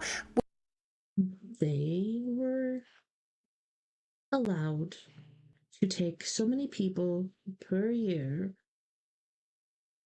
if I was just staring at my microphone because there's a red light on it. But if they shared their technology with us, we would allow them to do that. Wow. And I say we, that's not me. I would not, no, that's not okay. I would not agree to that. But yeah, supposedly that's what they signed. And I'm trying to remember who it was. Was it Garfield or I'm going to say Carter, but I don't think it was. I'm going to have to look it up and get back to you. With Dwight Eisenhower and all that shabam, you could check out that video 2 videos back. But he goes on to say they have been waiting until today, which was 2020, for humanity to develop and reach a stage where we will understand in general what space and spaceships are. And he goes on to say before that, you know, if he had done this 5 years before that, which would have been 2015, he would have been put in a mental hospital. But that by 2020, we had evolved our thinking to be more open-minded, that people were starting to listen. But look at where we are now in 2025 and how much further we've come since then. And guess who enters the conversation? Mr. Avi Loeb. Do you want to know what similarities Avi Loeb and Mr. Esht have? Okay, they're from Israel, yes, but they were both part of a program called the Talpilot, which is a really like elite defense military type program that works on special things, like working on military services that include research on new propulsion methods and high-speed projectiles, different defense initiatives. You have to have a super IQ, high IQ for this and everything like that. And they were both part of this program in Israel. And now they both are professors. And did you know too that Avi Loeb completed his master's and PhD degrees in plasma physics from Hebrew University in Jerusalem? Wow. All right, you might be saying, Star, what are you getting at? What does this all have to do? Well, okay. So if this Esht guy, right, is coming forward back in 2020 about aliens being real and us on a base with them in Mars and stuff like that, guys, Avi Loeb knows stuff. He's been involved in stuff. He knows all the same stuff. So like nice he is a part of it. Now the question is this a test for us? Right? This 3-eye atlas. Is this him testing us to see how we can handle this? You know? Right. Are we ready for aliens and truly contact? I'm a mutant. So he can kind of like report back to the aliens like, yeah, they're ready. They seem good. They seem chill. Or nope, they're still wild. They're still can't handle the truth. But like, guys, Can't handle the truth. I am fully convinced that Avi Loeb knows stuff further, not just his degree and you know, respectedness from Harvard and Princeton, but that deep stuff. Like he's been working with aliens and knows about it for a while. I think he's and 3-eye atlas is all part of the plan. So yeah, I either think 3-eye atlas is a test to see if we're ready, or like it's genuinely could be like a ship of some sort. I'm leaning more towards the thing to test to see if we're ready. Too many coincidences. You know what I'm saying? Do you guys see where I'm coming with this? Like, I feel like I'm on a roll with stuff here, and that could be just me, and it could be some tea talking. I'm not sure. But what do you all think about this? Like, do you see what I'm seeing here? Do you see what I'm putting down? You know what I'm saying? Let me know what you think, and if you agree. Mark Carney just admitted the globalist world order is gone. What forced his confession? Donald Trump's historic breakthrough in Asia, deals with Xi Jinping and other leaders that completely bypass the British imperial system. So here's what the Canadian Prime Minister said. Today, we're facing another hinge moment in history. Our world is undergoing one of the most profound shifts since the fall of the Berlin Wall. And that old world, the world in which APEC prospered, but also helped to foster, that old world of steady expansion of rules-based liberalized trade and investment, a world on which so much of our nation prosperity meant the best at. I'm just trying to think of what he's going. Oh, it's interesting. prosperity, very much Canada's included, that world is gone. Think about that. The man the British My Empire grandma's from sent to Canada. Asia to counter Trump just said it out loud. Trump left us in the dust.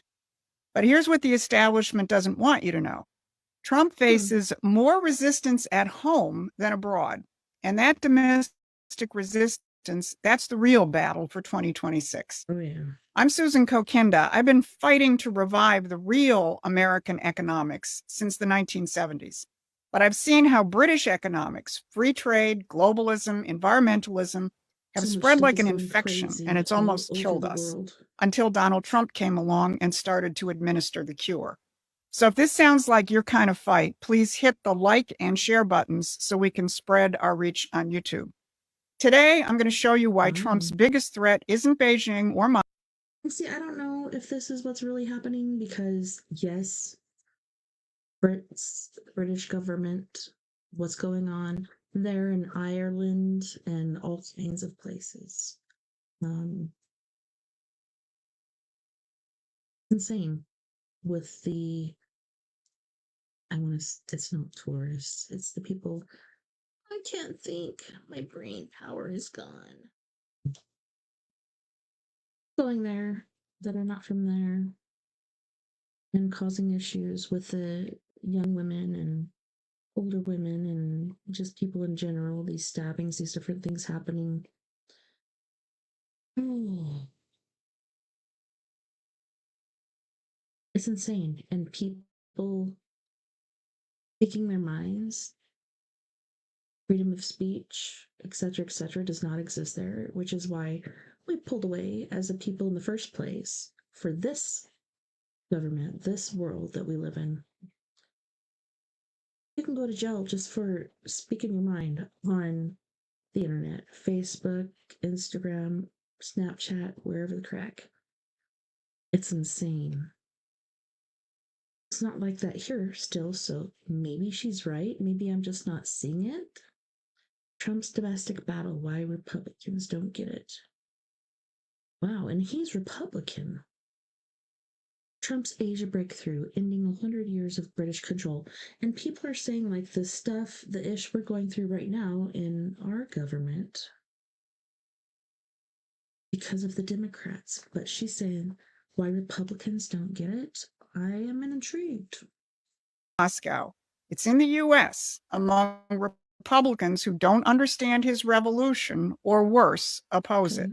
And second, I'll reveal exactly what Trump did in Asia that has the British in full panic mode and how that is the key to victory. So let me start with an uncomfortable truth. Americans do love Trump's economic populism, but they don't associate it with the Republican Party. And I think you can figure out what that means for 2026. A recent Rasmussen poll exposed this dangerous gap. Here's the question they asked people. Economic populism is a political and economic approach that emphasizes growth and income distribution, often opposing the perceived elites in favor of the interests of the common people. Do you agree or disagree that America needs more economic populism? The result? 58% said yes. And take note, that's to more economic populism. And 46% call Trump's economic performance good or excellent. In other words, he's delivering. But here's the problem. When asked which party will deliver economic populism, 46% said the Democrats. That's the blue bar. Did you know that Trump originally was a Democrat? I just heard a male voice in my headphones. That's weird. He was originally a Democrat, but to run for president, he became Republican. Maybe there's more to this than meets the eye. And only 26% said Republicans. That's the red bar in the middle. The way the Rasmussen pollster Mark Mitchell put it is, Trump is out on the battlefield all by himself. Why? Because below Trump's cabinet level, most Republicans still don't understand what Trump is doing. They're reading from the old Contract with America playbook, protecting free markets and the financial bubble at the expense of our physical economy. They don't get that Trump is not focused on accounting. course not. He never has been. Okay, please don't be. Okay, good. We got full bars. Oh. I mixed my mom's hair thing. Oh my god. Sorry guys. Was playing with numbers when he noticed something strange about our solar system. The planets weren't randomly scattered. Sorry, I gotta In 1766, a German mathematician named Johann Titius was playing with numbers when he noticed something strange about our solar system. The planets weren't randomly scattered. They followed a mathematical pattern. Here's how it worked. Start at 0.4 astronomical units from the sun. 1 astronomical unit is the distance from the sun to the Earth. So you take that 0.4, then double the distance for each new planet. That sequence perfectly predicts the orbits of Mercury, Venus, Earth, Mars, Jupiter, and Saturn. When another German astronomer, Johann Bode, published this formula in 1772, Bode's law predicted the orbits of all 6 known planets: Mercury, Venus, Earth, Mars, Jupiter, and Saturn. All there, right where the math said they would be. But the formula predicted something else. Between Mars and Jupiter, at exactly 2.8 astronomical units from the sun, there should be another planet. A big one. Astronomers started searching. In 1781, they found Uranus, exactly where Bode's law said it was, even though the formula was created before anyone knew Uranus existed. That's when people really started paying attention. So where was this missing planet between Mars and Jupiter? Well, on New Year's Day, 1801, Italian astronomer Giuseppe Piazzi found something. A small object orbiting at 2.77 astronomical units, almost exactly where Bode's law said the missing planet should be. He named it Ceres. But Ceres was tiny, less than 600 miles across. That's a little smaller than Texas. Then astronomers found Pallas, then Vesta, then Juno, and more and more and more. By 1850, they found 13 objects in the same region. Today, we know of... Oh, come on. The dryer just quit. It's not hooked up to the internet, so I guess you know. Go, buddy. I want to hear it. millions of rocks in orbit in that zone, and we call it the asteroid belt. Now, some scientists said these were just leftover building materials, debris that never formed a planet. But a German astronomer named Wilhelm Olbers had a different idea. What if a planet did form there? And what if something destroyed it? He even gave the hypothetical planet a name, Phaeton, after the Greek god who lost control of the sun's chariot and nearly destroyed Earth. When critics pointed out the asteroid belt didn't have enough mass for a whole planet, Olbers had an answer. If a planet exploded in the vacuum of space, most of it wouldn't stick around. The debris would reach escape velocity. Some would fall into the sun, some would fly off into deep space, some would vaporize. What we see today, maybe 5% of the original mass, is exactly what you'd expect to find from a massive planet that was destroyed. Then Neptune was discovered in 1846.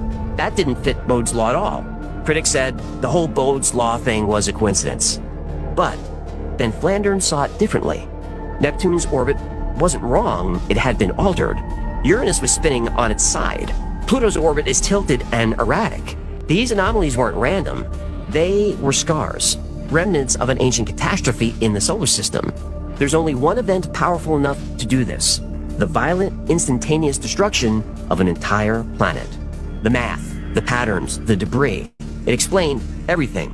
Bode's law wasn't wrong at all. Van Flandern believed a massive planet was there and now it's gone. And he could prove it. Believe it. Why does it keep doing that? I don't want to watch that anyway. Do y'all remember the audio of the guy that was screaming in North Carolina, "There's something in the bed of my truck, it's not human, it's not human"? Yes. Well, someone interviewed him, and I found the interview. I'm going to play some. Well, it was a police officer that interviewed him that I watched. Was there somebody else? Well, let's see what she's got to say.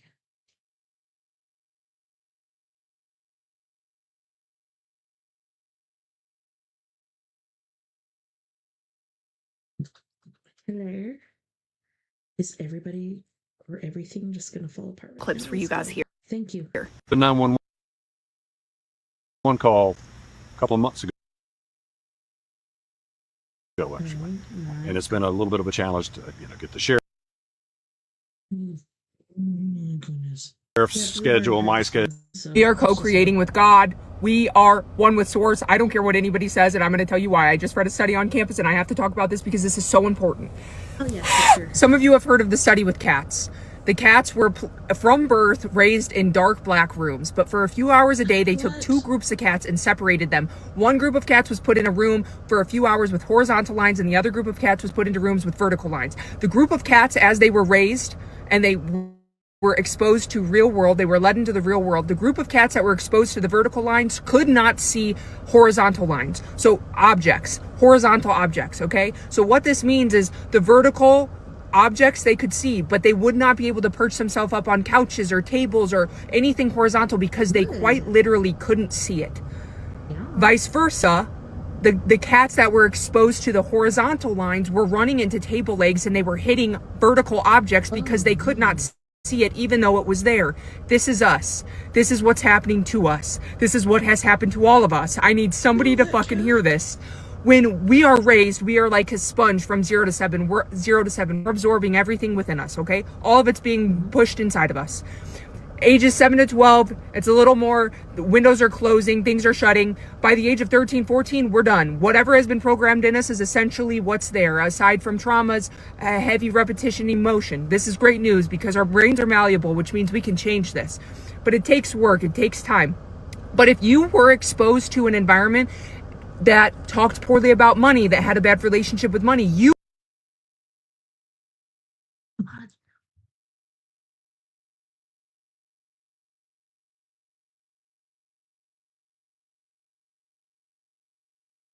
Okay, good.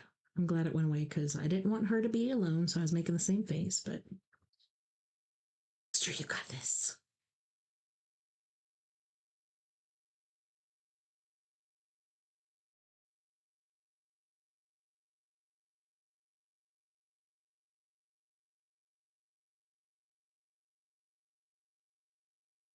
Your brain becomes the world you grew up in, but the beautiful thing is you can remap the room from ages 0 to 7. We're absorbing everything around us. quite literally will only see that outside of you because that's what's being filtered outside of you because that's what you were raised in. Holy shit. This is why I talk. I'm going to finish reading this so it can load so it doesn't do the thing again, but by 12 to 15, those programs start to settle in unless something emotional or repetitive reopens the door. That's why awareness and healing feel uncomfortable. You're not lazy or unproductive. You're literally rewiring the room you were raised in.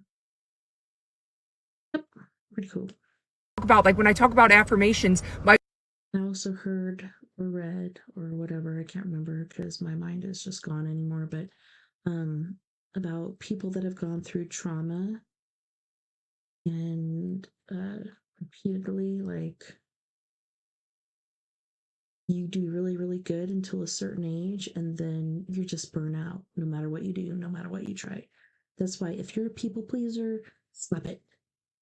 Learn to say no. Once you learn to say no, it's very addictive, but just stop it. Quit being a people pleaser. Break the cycle. There's so many things. Just do you. Do your own thing. One buddy went in depth on this, but when you can say, if you say, I am rich, I am whatever, a million times a day, your brain can logically counter that and say, no, you're not, because you don't have evidence for it. But the moment that you can continuously say, why does money keep showing up for me? Why do opportunities keep presenting themselves to me? Why? And you ask it that way, your reticular activating system begins to filter itself so that you can start to see it. Motherfucker. This has been in front of my face for years. I've been studying it for years, and this is what I mean by consciousness. You won't see it if you're not there. That's why you can't push it on people. It makes fucking sense, because if a person wasn't raised to see it, they have no idea it's there. Our minds are different. Yeah. Force things into people's mind is like, you can bring a horse to water, but you can't make it drink. Oh my God, you guys, I have to start talking about this tomorrow. I'm going to start breaking down the amygdala, the basal ganglia, the prefrontal cortex, because these things like fear, the amygdala, it starts shooting off, bam, bam, bam. And we think it's a bad thing, but growth on the other side of fear is an amazing thing, because then when we can take a moment of pause and if fear should not be a thing. And that's scary to me because fear is a big part of my life. That's why my sleep schedule is so fucked up. But fear should not exist. It's kind of like being a young adult or a teenager again, where you don't really think about the future. You just are in the now and you're just having fun and whatever. Like, there's no, I was about to say, correspondence to your actions. Yeah. I wish I was back there before I had fear, social anxiety, different things like that because of trauma. We can name our fear and we can look at our fear. That kicks in our prefrontal cortex and it quiets the amygdala. And it doesn't mean that the fear is gone. It just means that we can look at it from a different perspective. Bitch, I'm shitting myself. Oh my gosh. We are creating our realities with God. I don't care what anybody says. Holy shit. Trump walks into South Korea like he owns the place and somehow Sounds like he's telling a joke. leaves owning the whole table. The guy gets fighter jets escorting him in, literal red carpet treatment, and the South Koreans hand him their crown jewels like it's a medieval coronation.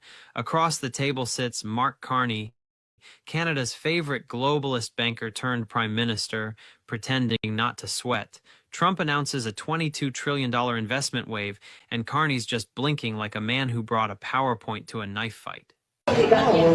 Donald Trump in Asia to make trade deals, but not with Canada. The Prime Minister left on the sidelines. Trump explicit online he wasn't in South Korea to see Mark Carney. But the two shared a dinner table with other world leaders. You rolled out a red carpet. Their first encounter since Trump terminated trade talks. The tariffs, properly used tariffs, very properly used. And other countries, as you might have used them against us. Cameras capturing the two acknowledging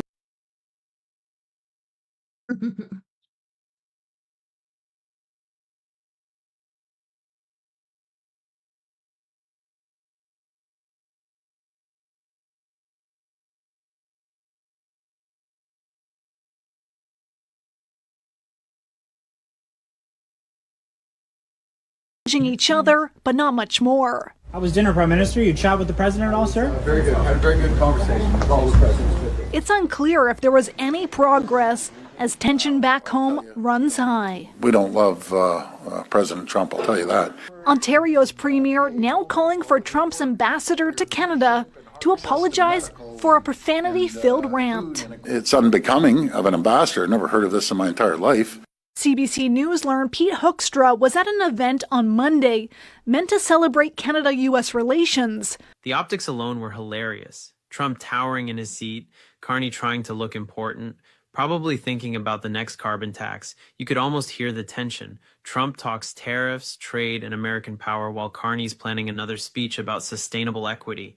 Trump's getting deals signed. Carney's getting applause from the World Economic Forum for awareness. It's the clearest picture of how the two countries are doing. One's cutting deals with superpowers. The other's arguing about milk prices. Trump's confidence was nuclear. The man sits there saying, we're talking 20, maybe 21, maybe even $22 trillion coming into our country, and everyone in the room just nods like it's gospel. Meanwhile, Carney's lucky if a company stays open long enough to pay its taxes before moving to Texas.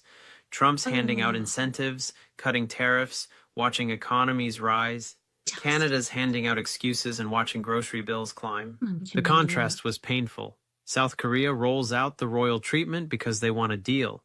They understand leverage. They understand respect. Canada shows up to meetings in a judo outfit and tweets about climate goals. Trump's out there being treated like a king. Carney's out there being tolerated like a polite inconvenience. The body language told the story. Trump leaned in, owned the table, took the room. Carney looked like he was calculating how many carbon credits he could buy to offset his humiliation. Then you've got the press spinning it like I'm going to tell you a story that I know a lot of people are not going to believe because this story is like freaking crazy. But if you're in the spiritual This movie with Mel Gibson is like trolling us. Have a listen to the opening dialogue. This is the beginning of the movie. I can't believe it either. Let's go. I need to know what it is. I want to watch it. Be amazing.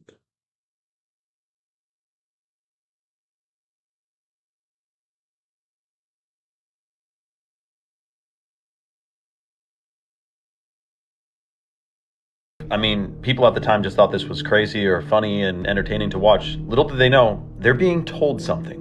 Check this out.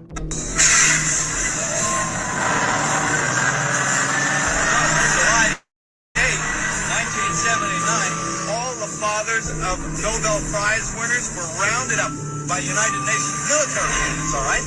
And actually forced at gunpoint to give semen samples in little plastic jars, which are now stored below Rockefeller Center underneath the ice skating rink. Wouldn't want to be there for the thaw. I mean, it's disgusting. You know what they put in the water, don't you? Fluoride. Yeah, fluoride. On the pretext that it strengthens your teeth. That's ridiculous. You know what this stuff does to you? It actually weakens your will. Takes away the capacity for free and creative thought and makes you a slave to the state. Oswald, yeah, Oswald, that's what I said, Oswald. He said, I'm just a patsy, and that means that he didn't do it, right? I mean, George Bush knew what he was saying when he said New World Order. Remember those three little words, New World Order? Well, he was a 33rd degree Mason, you know, and as ex-director of the CIA. Look, I know it's an eerie thought that like our reality is completely manipulated and controlled and things are hiding in plain sight. But that's exactly what you're witnessing here. They're telling you what's going on, but they're pitching it to you with the idea of like this kind of kooky conspiracy guy who won't shut up, won't stop talking about all these crazy government things that are going on. But it's even more deeper than that. I know that when I told my dad about the 9/11 symbology in Back to the Future, and I showed him the full video that I made on it, like, hey, look at the 9/11 in the street, and the tower exploded, and then you see the flames, and it shapes like 9/11. It's an eerie thought. Like, he was creeped out. He's like, that's weird. And it is weird. And if you type it into any search engine, what are the odds of this, and that happening in a movie like Snake Eyes with the Charlie Kirk thing? What are the odds of that happening? And then that happening in real life, like that being a coincidence. The odds are like 1 in several. You don't know. You don't know. You know, you know. But Hollywood was originally created, assumedly, supposedly, I don't know what the correct word is, but by the government. Movies, everything. So it lines up with what he's saying. There's so many movies, especially the Barack Obama and Michelle Obama movie, Leave the World Behind. They're putting it out right in front of us. It's kind of like subconsciously training the brain. Brainwashing, if you will. But trillion. So something's going on. Let me know your thoughts in the comments below and follow for more.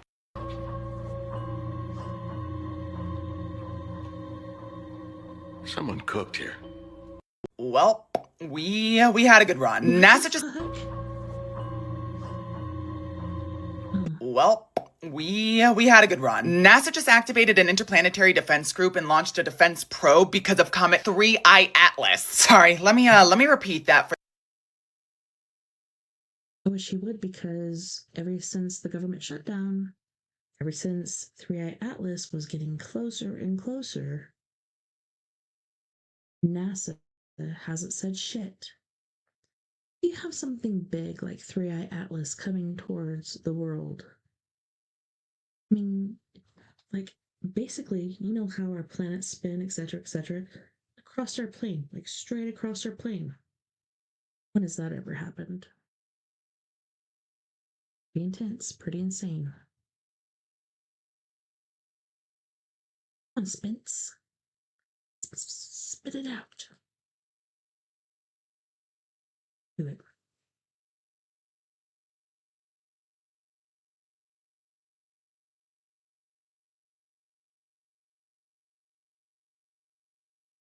For the people who don't really understand the gravity of the situation at hand here. NASA activated an interplanetary defense group and launched a defense probe because of 3I fucking Atlas. Right, because as we're all barely getting by down here as is. Now we get to worry about a fucking alien mothership. Hi everyone, if you're new, welcome. If you're not, you know what fucking time it is, bitch. It's time for the daily scream. NASA and the International Asteroid Warning Network, which sounds like a fake name, but I swear to God is real, are running a 2-month comet campaign to track this thing. Basically, NASA was like, hey, we aren't saying 3i Atlas is aliens, but we're also not saying it isn't aliens. They're currently calling this entire thing a drill.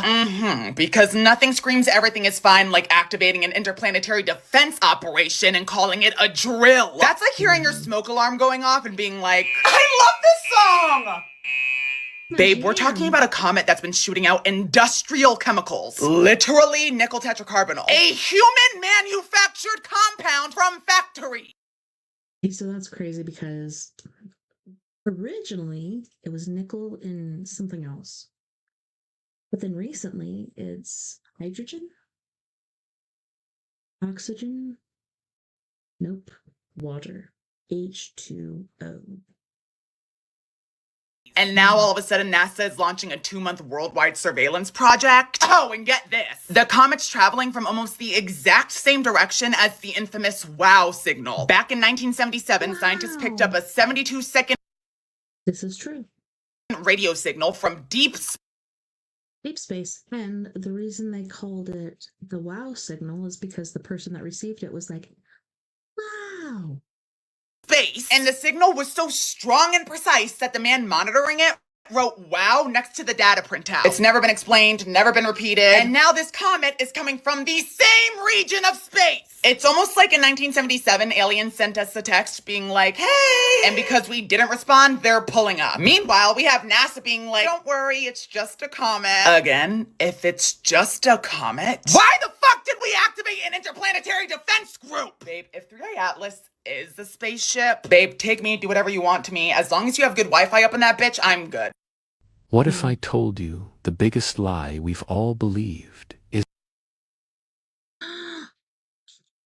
Shit, let's try again. Well, What if I told you the biggest lie we've all believed is that electricity only comes from the grid? For over a century, we've been conditioned to think that the only way to light our homes, run our fridges, and charge our devices is by feeding the profits of power companies.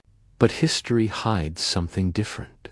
Back in 1831, Michael Faraday uncovered the principle of electromagnetic induction spinning magnets near copper coils creates current. That principle runs every motor, every generator, every turbine on Earth. Yet somehow, you and I are made to believe that unless we invest 5 figures in solar farms or wind towers, we're stuck forever paying endless bills. That's wrong. The truth is, this... What did you also hear? I believe it's in New York or in that area in the east. Protected lands, wetlands, swamplands, yada yada, like birds, different species that are endangered. They're going to put a solar farm there, so build a bunch of things to hold up these solar panels in endangered species land. Come to find out, all the paperwork that was done up about it has been reneged. Basically, everything that was anything that was written in there is blacked out. It's kind of like the JFK scandal and everything like that. Everything you want to know is blacked out. And nobody even knows what you're talking about anymore. Endangered species? Well, I have no idea what you're talking about. Principle works on any scale, even inside your home. Families across the country are quietly building simple DIY systems that use everyday parts to generate their own energy. No fuel, no noise, no contracts, just quiet, clean, reliable power when the grid fails. Imagine the next blackout. Your neighbors sit in darkness while your fridge hums, your lights glow, and your family feels safe. This isn't science fiction, it's applying what we already know, but were never encouraged to use. Why? Because independence isn't profitable for big utilities, but it's freedom for you. Want to see how ordinary people are doing it? Click the link in my bio or comment power below, and I'll send you the blueprint step by step.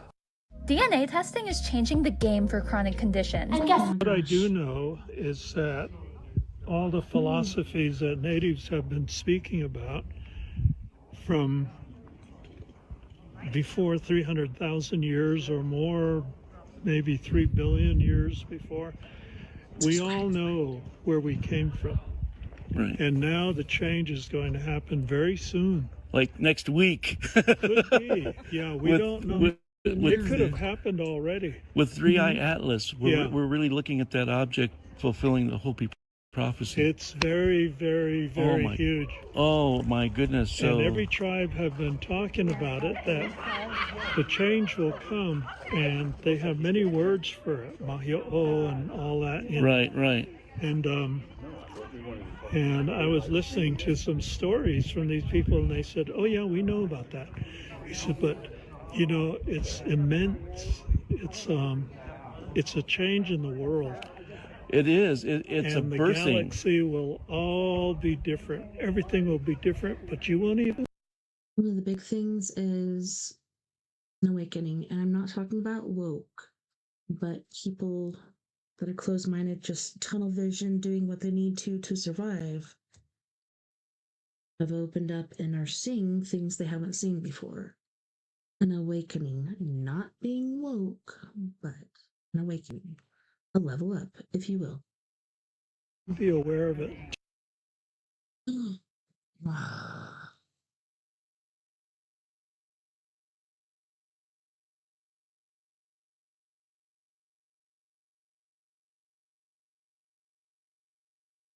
Till suddenly the realization will come. Something just happened last week. You know, we were out camping and we were eating, and then I just felt weird. That was the movement. Yeah. Oh my gosh. No, seriously, like, this stuff is serious. Yes, I kid, but doesn't mean I don't take it seriously. Like, this stuff going on is serious, and it's been serious for quite some time. You know. Seriously, you guys, thank you so much once again for hanging out with me tonight on We Are Paradox Media's Late Night in the Rockies. It was a pleasure and an honor hanging out with you and entertaining you, if you will. Thank you to my friends out there, wherever you may be beyond the Omniverse tonight. Had a wonderful time. Can't wait to do it again. We're hoping for Wednesday and then Friday, but we'll see. I'm still in the throes of building a really big chicken coop, so yeah, please don't judge me. I want to be here. But yeah, don't forget, we are all in this together. Together we can make the world a bit better, and together, my friends, we are Paradox Media, because without you, there is no us. Please, if you have the means or ability or the initiative, if you believe in what I'm doing, or you like hanging out with me and you want to see me continue, because I'm kind of on the cusp there, feel free to send me some stuff. And if you want to, write me at weareparadoxmedia@gmail.com. Night night, love and light, take care of my news, and I will see you back here, hopefully, on Wednesday. Bye.